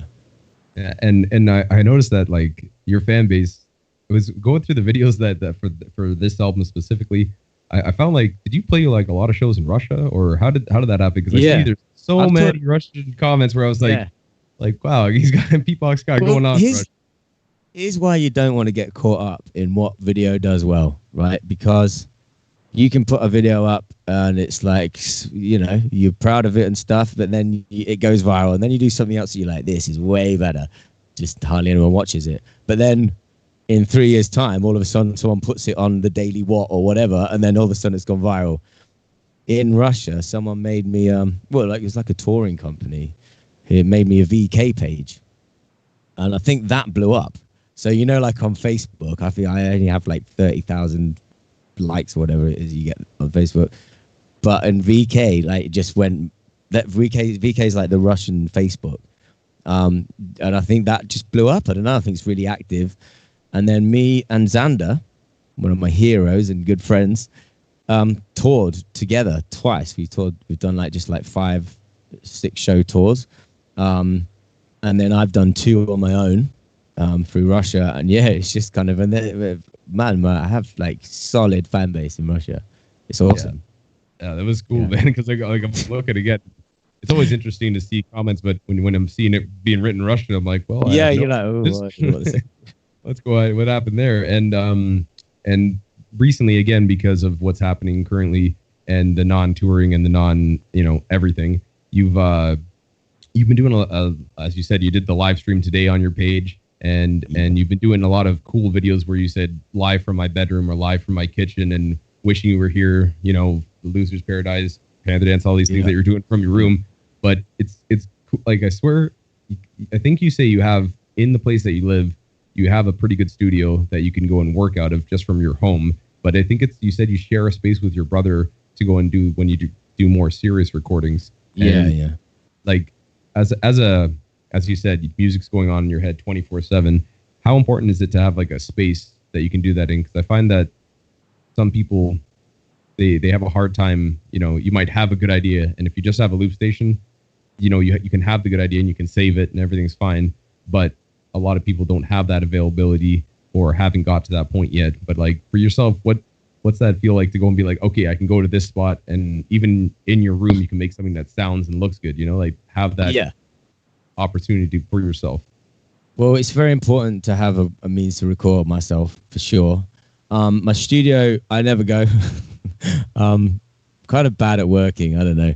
But my brother's so busy. He scores films, you know, and he does sound design for films, so he's in there like every day. But I don't. There's the side of I don't have a big attention span. It's kind of, but the reason I'm saying this is not, I don't want to sound like, you know, I'd rather him be using it, you know, because it's like real important that he has that space. But I have, even when we got it, I built a little studio in my room. And again, we're at lovely times where you can record, there's albums being made on GarageBand on your phone, you know? And I think it's really important to not spend time thinking, oh, I need that before I can do this. It's you go and you operate to your means. You know, so even if all you have is a loop pedal, it's like, well, actually, well, you have a phone, probably, definitely as well. You can actually come out of your loop pedal into your phone. You just buy a little thing, and like, there's actually ways of you go by your means, you know, because it can be such a sidetrack distraction, kind of thinking that you need more and like projecting this idea that when you get that, then I'm going to be able to do this, where often you do have the means. And I came from, we didn't have much money, I guess, and like I got a little 4-track like back in the day when, you know, there was digital stuff, but that's all we could get, like 30 quid, my piano teacher or something, and we just learned how to use that. And then not only that, but how to get the most. Ladies and gentlemen listening, this is a tape. This is like 4-track is recorded tape. And you have 4 tracks, but then you learn how to bounce onto that, and then you learn, you know, how to get the maximum you can out of that bit of gear. And like, I've always just kept that. So yeah, I have stuff. I'm always recording at home. I always am. And but yeah, and that's sort of like just a nice mic, not even that fancy, and an interface for your laptop. That's all you need. And now there is enough plugins, there is enough stuff you can get even for free, you know, that will get you completely studio quality recordings. But again, it's like, it takes time to get into that process. It's really daunting. You're just like, oh, you get Logic or something, you're like, well, what can you do in that? And it's like, you can do everything. It's like, well, it's sort of even worse. Like, because you're like, well, I can do everything, but what does it? So but yeah, it's like, you know, you have to chip away at it, but it's just well worth it, because I can't imagine not being able to record myself, and like the creative process even involved in it, you know, like you come up with stuff that you never ever would if you kind of had to write it and then go somewhere else to someone else to do it. So yeah, we have this extra space. I do it, I'll use it obviously, but like not that much, because my brother's always using it and his wife, and then I have a little setup at home, which is just my laptop and like a really old interface and a £100 mic. Yeah, and it turns out, even if you were to go and record that and wanted to go and redo it, as you said, for the video purpose, like you had done, you can go and have the ideas there and make sure that you have that as a reference, you know, to go back to at least. Yeah, and do you know what? Actually, when I do go to the studio, though, it's real focused work. You go there and you just spend your time doing something. You know, I did like say last year, I did a show in Dallas, did a show in Orlando, over like a few months apart, and I had to come up with this huge arrangement and stuff, and I had like a day to do it. A couple of the team from the creative agency flew over from Boston to kind of sit in my studio like the day after I was booked to just check it all out and stuff, because it was a big sort of like corporate show. And so I was just like got in there and just buckled up. I didn't sleep that whole night, and I was just chipping away, and it's like this huge arrangement. But yeah, I don't think I would have been able to do it the same at home. So yeah, definitely like make the use of any space you've got. 100%. And speaking of going from a 4-track to this, you know, having your full studio space, but also having the availability as technology goes and increases, starting with that little Digiman and then going to the RC50 and now the RC505, and now you say you have 9 devices that you go and put in these 2 boxes that you go and carry on. How much, like, how do you keep your ear out for new technology and kind of be like, oh, a Chaos Pad? Well, wait a second, what do I do this with it? Yeah, and kind of see that thing, and then you get the whatever that other little thing is that you said, the Talcum or Telion, TC Helicon. Yeah, yes, TC Helicon. Yeah, but where do you go and hear about these things, or do people just say, hey, you know, it'd be cool if you use that, or an idea that they would have for going and pushing that? Because as beatboxers goes now, let's say Grand Beatbox Battle, you're allowed the RC505 and a second device for these competitions, right? Yeah. And they're crazy to go and see the original when I think who was it? Grissom won from Spain, your first station battle, and that was with his RC50, I believe. Yeah. And seeing it just go with stuff, and they have, you know, drop their voice down another octave and add this thing onto it, and add another effect onto it. So where do you go and see new technology like that? And also, how much has that changed your availability to go and make different styles of music, or just your music? How has your music changed as technology has given you more, availability of sounds? Well, it's I don't know. I guess you see someone else using something, or a lot. A lot of it is about, okay, I'm touring. I need to get on a plane. I need to have a certain amount of weight, but I want to get as much stuff as I can. I'm not limited, but a determining factor is the fact that I play my guitar. I've got my guitar out for most of the tunes that I do, so I need something on the floor. Like, I don't even tour with the 505. I kind of don't use it loads, but so that as well. But yeah, it's just hearing. So, Beardy Man with his Chaos pads, and you're like, what? And so I got a Chaos pad, and then I've been through so many devices that just didn't hook up right, or then I realized, well, actually there's this thing which is that big that has 4 of the things that I've got that are that big each in the one thing. So the TC Helicon, that has all my guitar effects and amp modelers, as well as all the vocal effects as well in one unit. And so I'm like, and then it's like separate outputs as well for both of them, which I'd love this thing to have. That'd be so good. But yeah, so they go out separately. And then I'm a sound engineer, so I like amateur, like definitely amateur, but I think about sound and controlling sound. So I have, like, when you say, what did I say, 9 devices, I have like a little compressor. It's called the Really Nice Compressor, that goes from, I don't know where it goes. I think after my Chaos pads, because when you loop on them and you add the effects, the level can get huge. So I just compress it a little bit before going into the loop pedal. I've just suddenly got controlled the sound. And then I also have a little mixer for the guitar and vocals to go in separately, the 2 Chaos pads, and then I have like a guitar. It's just adds a bit of tone because I don't use an amplifier, so I needed this Sans amp thing. And in terms of workflow, I just arrived at my like perfect sort of, I like the freedom. So I tried Ableton. You can sound amazing, but I don't like being locked into something from the off. I like the freedom of like defining your own loop and everything like that. And then my loop pedal sends MIDI tempo information to the Chaos pad, and stuff like that. So everything's in sync, and it's just kind of like, it means that I feel really free. Anything that I'm just messing around with on my guitar, it's really instant for me to stick some drums on it and whatnot, and like make a tune, So, but the only thing is, recently I've got to plug them all in, and everything's died. I mean, everything. My loop pedal, my 300, it like you hit it like this, and it's like,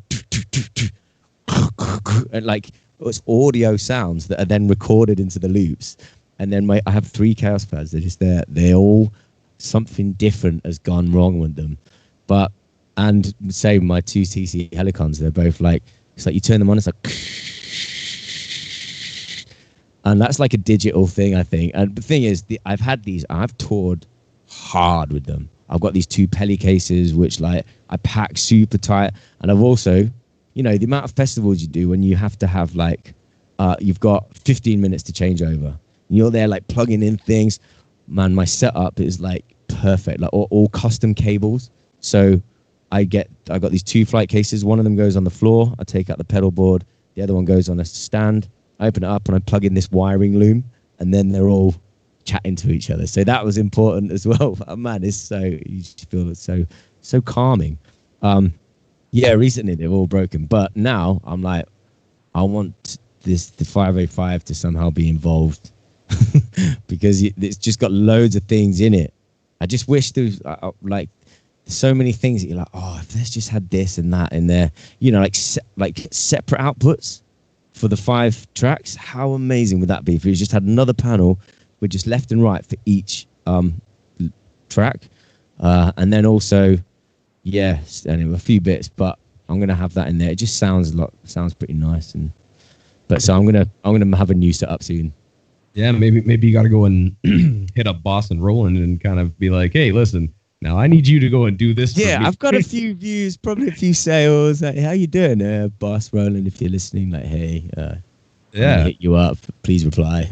Yeah, ladies and gentlemen, gonna have a Petebox special RC 505 made up. Yeah, the PC 505 or something like that. PB 505. Yeah, man, the PB 505. Yeah. And aside from again, the music that you make, I'm encouraging people to go and check out. You have it for sale. They can go and order these copies. You can go and get them digitally downloaded, all the major places that you get a Spotify and everything. So if you guys are, anybody that's watching this, go and find this music. It's good music that you can play. It's and stuff that, you know, family members would like as well, and people obviously, because you do it full time, like your music. So on either too, man, it's cool to go and hear stuff, and it was cool for me to go and through your discography rather, and kind of listen to stuff and be like, whoa, that was cool. Whoa, that was cool. Yeah. But I want to go and ask you some stuff about, before we go and get into some other little sections. You had this the first times that you started getting on TV, and I was gonna wonder, like, how did that go for you when you did, like, what was it called? You won something on the Channel 4 Talent Awards, and that was back in 2007. Now, how did you hear about that, and how did that go? Like, was that just I think I was like, I think I was just looking online for like I don't know how, I don't know. I just saw it somewhere, like Channel 4 Talent Award, and I just sent them like a DVD or something, and then all of a sudden I won. Like, and it is like, it's kind of future creatives kind of thing, you know. There's like story writers and directors and like entrepreneurs, and then me. Yeah, and there was this like awards night and stuff, but I don't know, it doesn't really mean anything, I don't think. Like, thanks, Channel 4, but it's a weird, again, this whole affirmation thing. It's great for someone to go, "Ooh, he's got a Channel 4 Talent Award," not having any idea what it is, but it's like, oh, okay, it must be good then.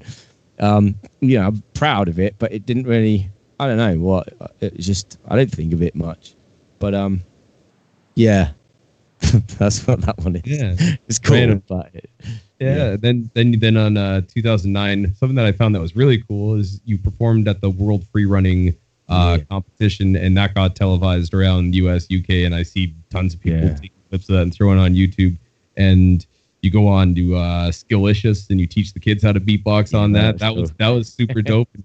Bring them in, get them to jump on the loop station with you and stuff. Sick. And featured on ITV's Odd One, and you can then there's a bunch of different things that you've done on it. But how do you feel like the beatboxing in general? How do you feel like it's seen in the media? Because I feel like when you go there and do it, they see you as not a beatboxer, they see you as the beatbox and have that artistry involved with it. But from your interactions, how do you think that the media sees beatboxing in general currently? Man, I don't have any idea. No idea. I mean, you can see how the reach that beatboxing has. You know, Swissbeatbox and like the heads that are making content are just across the board getting millions and millions of views. And the media, the entertainment media, are vlog sites. You know, so like there is like a continued and relentless, like never quenched kind of interest in beatboxing. It's like there will always be new videos that get shared and chatted about in the media, like the media that we know, which is entertainment blogs. But yeah, there's definitely a thing where, I mean, I've been asked before to play somewhere or do something, and it's like, oh, we want him to do this song. My manager, bless him, he's just like, no, then. If you want him to do his songs or the songs that he chooses to do, you can book him. But if you want a random beatboxer, then we're not interested. Just because it just doesn't, I don't know, doesn't appeal to me kind of to just do it for the sake of it. Again, I really consider the music I make. So yeah, it's definitely, you know, like it's a brand thing, I guess, you know, like every musician, every band style, it's all part of this whole brand. And like, it's weird to use those words because we're creatives, but it's just true. And so I definitely have thought a lot about how I present myself to the media, and then to sort of try and then, you know, be considered an individual, me, not just my method, you know. Beatboxing is just an instrument to me. And so it's like to be booked, just imagine just being like, oh, we need a guitarist. Like, that's just abstract. Like, well, what do you want? Like, play Greensleeves or something. You're like, So yeah, I've always been very careful to present myself in a certain way, and say yeah and no to things like that kind of go in line with that. You know, I've always, for some reason, I don't know why, I just feel like I knew that's what I wanted to do. And yeah, and if done in the right way, and if you, again, like, I couldn't imagine if I'm just, you know, people have different approaches to anything they do. And with beatboxing, there's this whole, the reason people are so good is they practice and they hone in to specific techniques and skill sets and stuff. And so, yeah, I couldn't hope to do a lot of stuff that people are doing now, you know. So maybe it's a necessity thing too. It's like, oh well, if I can just do a nice song, then I'm going to be booked for that. But yeah, but that's what I want to do. I want to play songs, and so that's how I hope that I've been kind of involved in any of these bigger media outlets, the TV stuff. But yeah, I mean, you see beatboxing everywhere. Like you hear it on adverts. You kind of, there's little cameos in films, and it's just without doubt an awe-inspiring like spectacle. Like, do you know what I mean? And like, and as well, even within the battle scene and stuff, there's the individuals that are shining through that are completely their own styles, that are really musical, and like, you know, these guys, they're just powerhouses. Like, so I hope, I mean, I don't know what you think, but I for me, it seems to be very well respected, you know? Yeah, it's coming. I definitely think it's coming along, because there's been places, like you said, someone will try to book you and be like, now what we want you to do is you want to do this Katy Perry song, and then you got to go. Yeah. Which is cool to do, by the way, if you choose to. Yes, exactly. Do what you like. But I do agree with you. They try to go and put you into these different things. And speaking of adverts too, again, these are the. Before we get to that next section, I know we've been talking for a long time here. I don't want to take up your whole life, but it was cool when I saw that your song "Fly Like Aces" was used along with the ATP World Finals, and like getting it played to go and do the walkout music for these tennis players. That's huge. And, like, crazy when I saw it too, and people were getting into it and hearing that tune, and people were smashing it. And you also say that, again, you mentioned it in this interview, but you've done like a bunch of jingles and done a bunch of work with like Honda, Mazda, Toshiba, and you were in different movies. And like that idea to go and put that in there, is that something that, you know, you were given an opportunity, like just like doing performances, but given an opportunity, smashed it, and was like, hey, maybe you can do this, maybe you can do that, maybe you can do this and that. Yeah. And so sorry, go on. No, I was just gonna ask you what goes through your mind when you're asked to go and, like, here's something, could you go and make something for this company, or specifically, or hey, we're gonna go and get you in an ad with a Mazda car, and you're gonna play your song, but we want you to do it, you know? What goes through my mind is I don't have a clue what I'm doing. But I'm encouraged by the fact that I have done it before, really, or every single time. But yeah, the way that this all came about, so the tennis thing, I wrote that track specifically for the event. And this goes back to the first thing I did, which was a Honda advert. And the tennis thing was a produced track. There's a bit of beatboxing in there, but it was designed to be played in a stadium, you know, for the ATP World Finals, for the men's, when the men's singles are announced, the track I wrote is played. So it needed to be huge. But yeah, this goes back to, I think, 2012. I was on tour with my band, and my manager rang up, and he's just like, yo, we had one show left. And he goes, okay, I've got a pitch for a Honda advert, and you have to pitch. You have to like write something, send it in, see what they like, see if they like it. And he goes, thing is, we need it by tomorrow. And we were in France, so we were about to go and divert off to Denmark or something for a show. And I was like, and that was supposed to be the next night. And I was like, and he goes, but if you get it, it's quite a bit of money. And I was like, hey guys, do you mind if we just go back? I just went for it. I was just like, you know, and everyone was really cool about it. And I went home and I just sat, and you got this video. It's a beautiful piece of animation, right? This incredible animator from South Africa, and it's just spinning. It's like Honda devices, machines through the years, and it's silent, and you're like, no idea, like no, do. Like I have no idea, and I get this thing. I'm very kind of distracted a lot, and I found myself just standing up and like physically trying to walk away from my desk, but I've got a day. And I'm like, just sit, just do something. And I remember I was like, I've got on my phone. I've always got bits of my phone, and it's like I'm like, okay, let's just watch through it, and I'm going din, din, din, din, din, din. It's literally that do do do do do do do do nonsense. And I was like, just do something, watch it, get a feel. And I just went bum bum bum bum bum bum bum bum. That was it. I did that, and I was like, all right. Once the way I write music is I'm completely reactive, so I never go, oh, I'm going to make a song that sounds like this or that's going to use this instruments. I just react. Something just literally is there and I react to that. So then when I've gone bum, bum, bum, I'll go bum, bum, bum, bum, bum, bum. And then I harmonize and I go, and it all ends up in this really happy tune. It was like, we sent it off and I got it.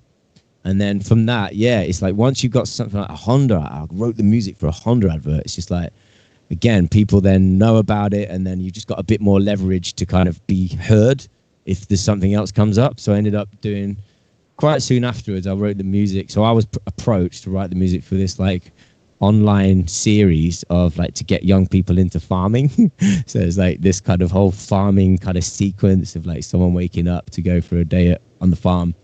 And I wrote this track called We Command the Land, you know, because farmers kind of command the land. Yeah. Yeah. And then I went on to do a Toshiba advert. And again, I was approached for that because they heard the Honda one. And then I did. And then I got, yeah. So I did a show for Chris Commode. He's my mate now. He's like the president of tennis, like the president of the ATP. And I played a private show for him. And we just kind of became friends. And he rang me up a few months later. And he's just like, okay, I always get, they try and do something different with this ATP. I want to ask you to write a tune for it. And I'm like, yeah, this is like, you know, we used Chase and Status and Rudimental. We just need something like that good and that big, but specifically. So I was like, all right. And again, each time I sit down and I'm like, okay, so tennis, tennis, Wimbledon. All right. Well, I don't know what to do. And I just played around on my keyboard. And so the track's called Fly Like Aces, right? Because, you know, aces in tennis. So. Very happy with that one. Intelligence now. But again, my process is just fighting, just sitting around going, I don't know what I'm doing, but I know I've done it before. Blah, blah. And I went to the sauna. I went to the gym and I sat in the sauna and I've got I might be able to find it, but I'll explain it while I'm looking for it. It's just an audio voice recording from, you can hear like the swimming pool. So I've sat in the sauna going, I'm not going to like think about this. Wait, I don't know. Is this it? Yeah. I'm not going to play it, but it's there. But it's me in, just play it. Come on. Right. Okay. So I was just sat, it's embarrassing, but I was just sat in the sauna. And this came into my head, right? All I'd got was a few bits of piano, right? Hang on.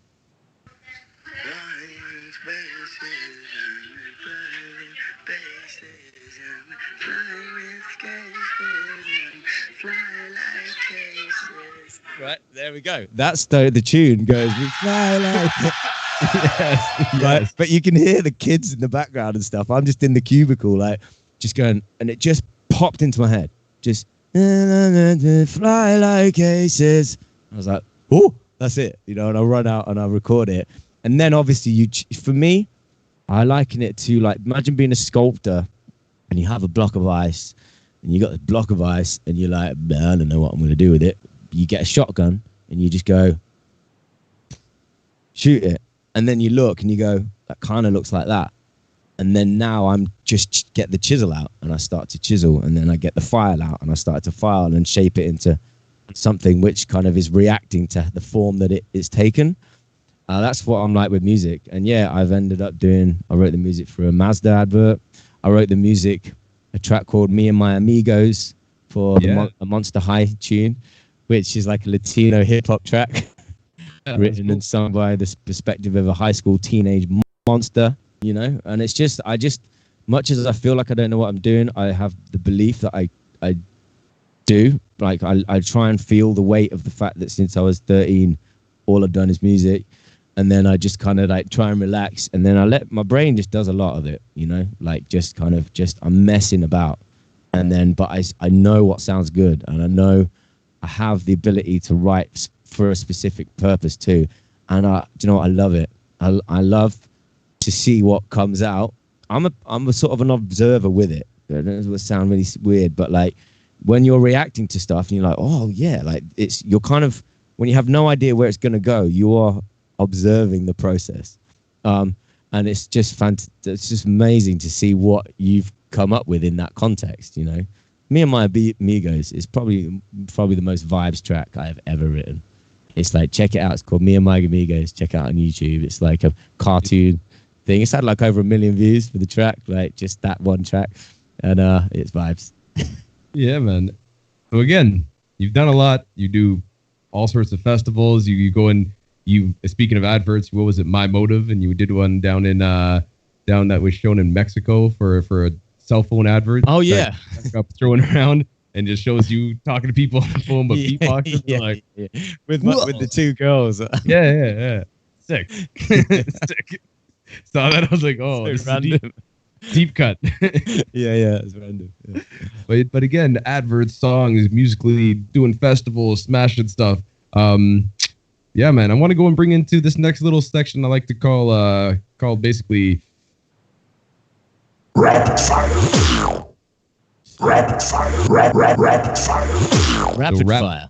Rapid fire questions. So I'm going to ask you a bunch of questions that you're just going to go and try to give the quickest answers that you can to, all right? Yeah. All right, ladies and gentlemen, right here, Beyond the Beats, we're going to play Rapid Fire. Beatbox right here, live and direct. First and foremost, who is your current favorite solo beatboxer? Reeves One. Current favorite loop station artist that you've seen? Hobbit. Current favorite duo? Oh, damn. No, Spider Horse. Ooh. Yeah. What's your favorite place you've played so far? Woodstock in Poland to 100,000 people. That was a great show, by the way. Is chess a game or a sport? Game. Knock knock. Who's there? Pete. Pete who? Petebox. Sick. If you don't music, you lose it. Favorite exercise at the gym? Wait, did you come up with that? Did I? I thought I made that up. Yeah. Did I make that? Yeah, good. From years ago. I was like, oh damn.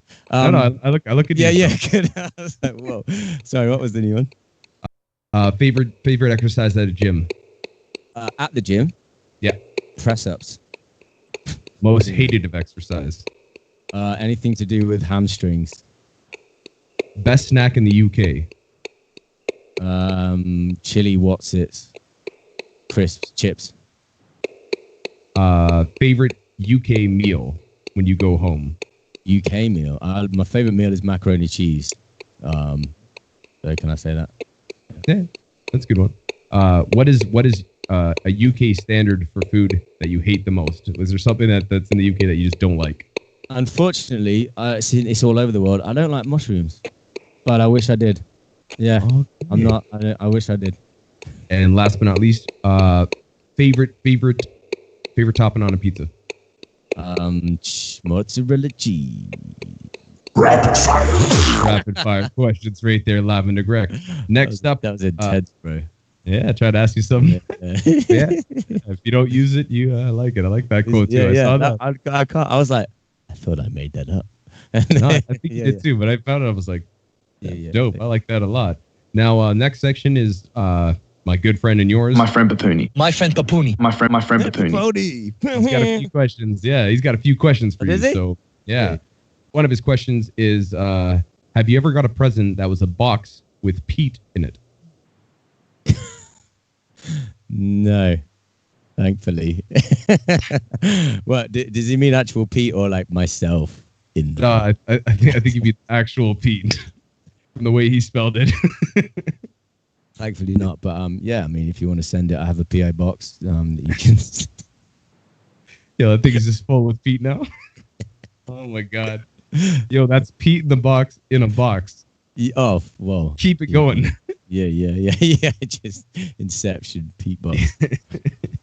Another question. My friend Papuni wants to go and ask you. He says, "What is the craziest destination you've performed in?" Just gonna go back to the Woodstock in Poland. I looked like a rabbit in the headlights because it was mad. It's taken me a long time to get comfortable on stage, and this was probably about 4 months before I found that comfort. But it was just amazing. Like, so yeah, about 100,000 people, and everyone knew, because this festival, there's only one main stage, so everyone knew the artist. People were singing my songs, even my more kind of bluesy stuff like Vodka, Mosh Pits, Wall of Death. Like, it was just I was so outrageous. It was the most amazing on stage view I'd ever had.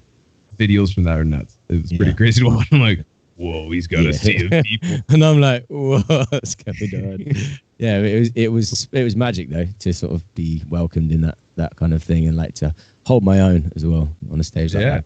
Crushed it. Another question from my friend Papuni. He wants to know, can you what was the experience to come back and judge at the Grand Beatbox battle? Incredible. Like, I was so honored. I was touched, like, really was. Like, proper touch. I couldn't believe it when I got asked. I was moved, really. And so being there, the whole experience, it was my first big, like, international beatbox event that I'm being able to make it to, you know, because of touring and whatnot. I felt so welcomed and accepted. I loved meeting my heroes as well, you know, and like just exchanging kind of chats and experience. And then it was just a real privilege to actually be there, like watching all these people just go in the fight, in the whole event. Yeah, it touched, man. Yeah, it was great. And another question about Grand Beatbox battle. My friend Papuni. He wants to know,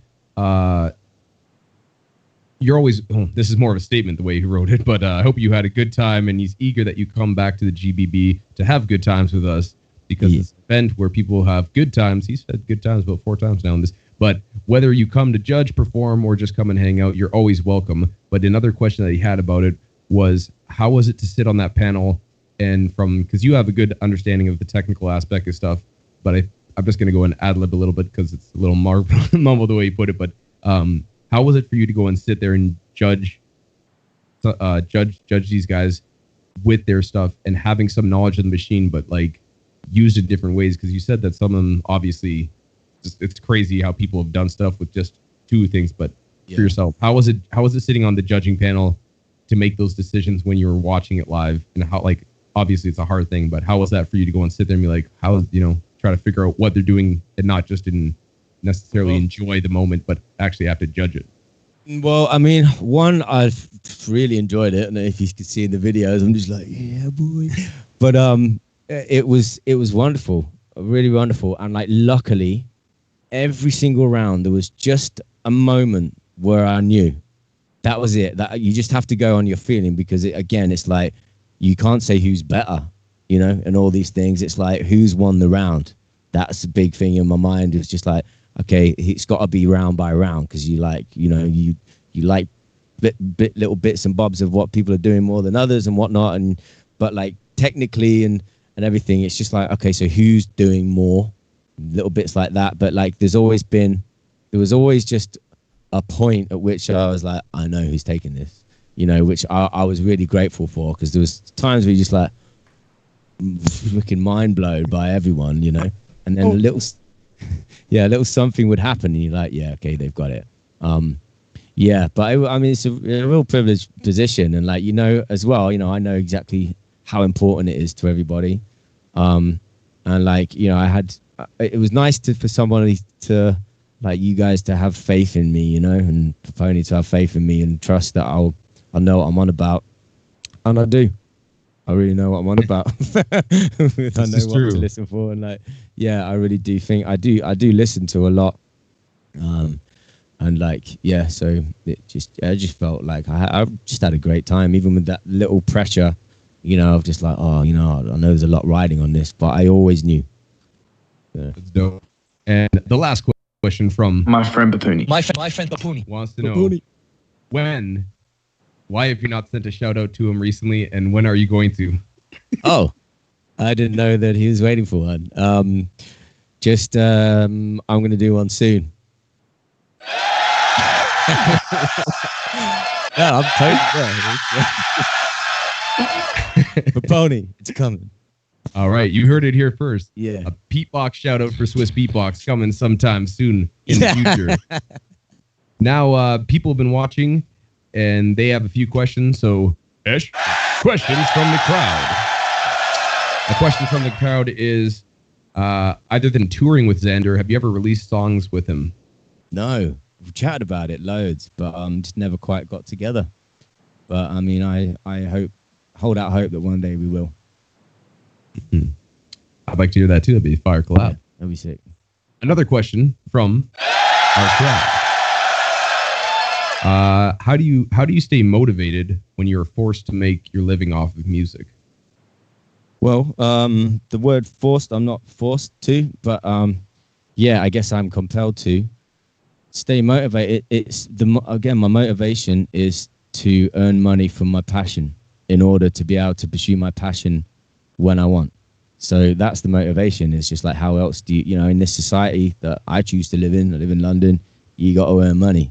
So if you can earn money pursuing the thing that you have an innate compulsion to do, then I think that's super strong motivation for myself, and like really important and like an amazing situation to be in if you can manage it. Good answer. And last question from the audience that have been watching is, how do you get through the frustration of learning a new sound?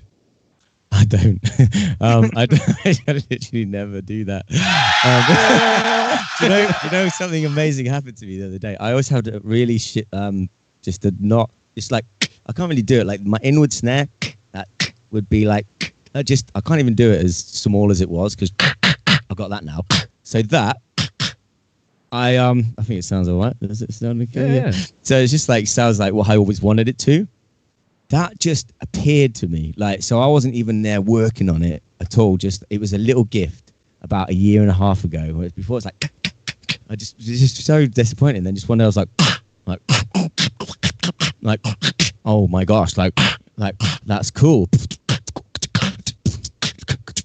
And that, I hadn't like gone. I was just resigned to the fact that my inward click was going to be just a little nothing. And now that just came, but yeah, I'm not. It's going to be weird, I guess, for a lot of people here to think of it in this way. But I'm not motivated by the sounds. It sounds weird. Like I mean, I am. I want it to sound good and tight. You know. I used to hate it when you'd get tutorials and there'd be with the kick drum there'd be an F. It's like no. That's the kick drum with maybe a cymbal or like a reverb, but that's the kick drum. Not what's the. Where's that coming from? And so, I do think about it. So don't get me wrong. I'm very focused in on stuff, but I never hear a sound and try to do it as such. Like, I can't do a lip roll, which I'm only got to blame for that. You can though, because you're got like, doing it. I used to have this routine like yeah. But that's not that thing that you did, Oh, it's something that I still struggle on too. Ever do it? Yeah, I know. Yeah. But I don't then go all day, But one day, I might just be a few years behind everyone, but it'll come. but you're gonna be able to just do that. Yeah, hopefully. But I mean, I've definitely leveled up and progressed and everything. Just listening to everybody out there, like, trust me, it's had a huge effect on me. But I don't. The time that I could be spending doing that, I just love to pick up my guitar and just sing a song. Like that's my happy place, So I don't know. So I don't, just don't do that. Questions from the audience, answered by the Beatbox. You heard it here. Speaking of picking up your guitar and play, I was gonna say if you have, after talking to me for a couple hours and doing a live stream, do you got a tune or two with some? Whatever you want to go and do for performance-wise, because I know that people have been asking for you to go and do a showcase here, and if you have the energy and stuff, we'd love to hear something from you, man. Yeah, no worries. I can do a little tune for sure. I've been watching. It's just like you sort of do a little couple of minutes thing, yeah? I don't know. You do what you like, man. I got time to go and listen. Okay, so yeah, I want to just say a huge shout out to the world beatbox community. Swissbeatbox, you guys are just awe-inspiring. Thank you for having me on. I'm gonna do a little rap. You may not have heard it, but I met Alexino at the New York Champs, and he did a little beat for this. This little rap, and I'm gonna do a little beat myself.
I'm only relevant if I develop anything that anybody figure significant in intelligence. A comedy developing a singular vision. As a man on a mission, I am the source of my volition. And no, I cannot physically miss. By my own mission, I'm a consequence of lyrical fits. I leave a man dangle with his mind at right angles as I'm walking on my path along the line of best fit in it.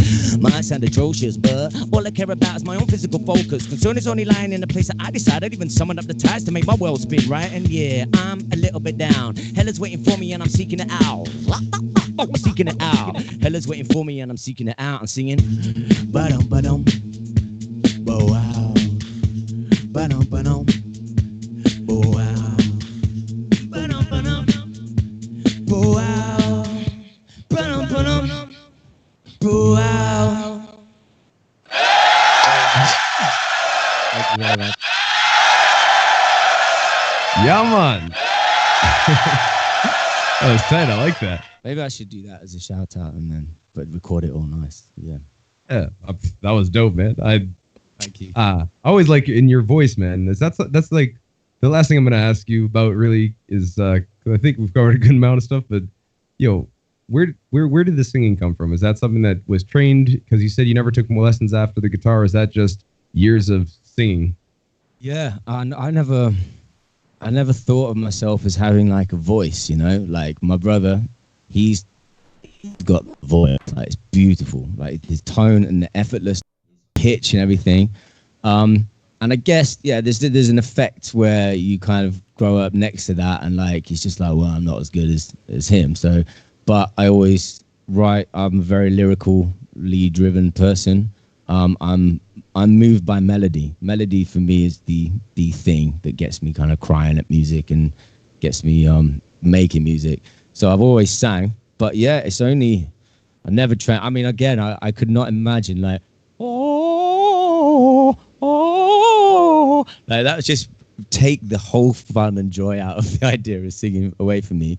That's just me. It's good to do it, by the way, do that and stuff. But it's only recently that I feel I've found my voice. Like the last couple of years, it's changed a lot, and I have a lot. You control the timbre of it a lot, and us beatboxers, we know so much about that. Like, your voice is a synth, and like you control the timbre of how it comes back. And I'm the same with singing. So if I sang normally, like, hey, I'm just making up a song just to show you now. That's me singing normally, right? Hey, I know I'm making up a song just to show you now. I'm just do a little bit more, and it just has a little thing. And it's only recently that I found like a comfortable space for that. So yeah, it's funny. It's lovely to be recognized as someone who can like sing and sound nice, because I never consider myself as such. And until recently, no, feel pretty comfortable with it. Yeah, I think the people like it. Yeah, I like it. Yeah, man. You know what? We've been on for over 2 hours now. Yeah. I just want to say thank you very much for jumping on here. Is there anything else that you want to go and say to people as a kind of last remark or something that I didn't cover? Let me know. No, it's just a real it's just amazing and spectacular watching this growing community. Like really, just being I've been about for a while. You've obviously can ascertain that from this chat, but I feel the power of the global connection. It's kind of it's so strong. I say now more than ever, but just always, it's like unity and connection. It is just a very powerful concept, and it's like the future, and we're all part of it. So yeah, thank you for allowing me in to experience this with you all. Yeah, thanks. Yeah, man. Well, ladies and gentlemen, right here live, beyond the beat, we had the beatbox on, the big homie Pete. He's been in it for years. Much love, dude. He's saying thank you for allowing him into it, and people are going to be saying thank you for paving the way, brother, because you set trends, you set tone, and a fan of yours that's on this side of the camera. I'm a fan of yours, brother, and I'm very happy to be calling you a friend now. But yes, before we jump off, where can people go find out your music? Where people can go and support you, buy the albums? What can they go and do for you? Go to youtube.com/thebeatbox or www.thebeatbox.com. Or any of the usual things. It's like /thebeatbox. But on my YouTube, you can get the playlist with my Use the Fire album or my Future Loops album. And yeah, just holler, send me messages, say hello. And he's going to be doing live stream stuff. You can watch him on YouTube right now and on Facebook. Make sure you go and interact with him. And go listen to some good music. I can't wait for the world to go back to a relative normalcy so I can go and give you a big hug, brother. And thanks for being on. No worries, bro. Thank you so much for having me. Right here, live and direct with Beatbox. Thank you guys for tuning in. This has been Beyond the Beat. You just found out what was happening Beyond the Beat. It's your boy. Enjoy the rest of your time. We'll see you on the next episode. And that's time.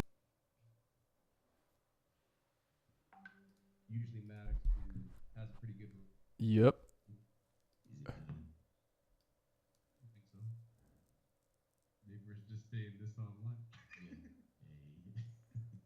The last 2 live streams I've started it before I thought I was starting the stream. Like for like 5 minutes.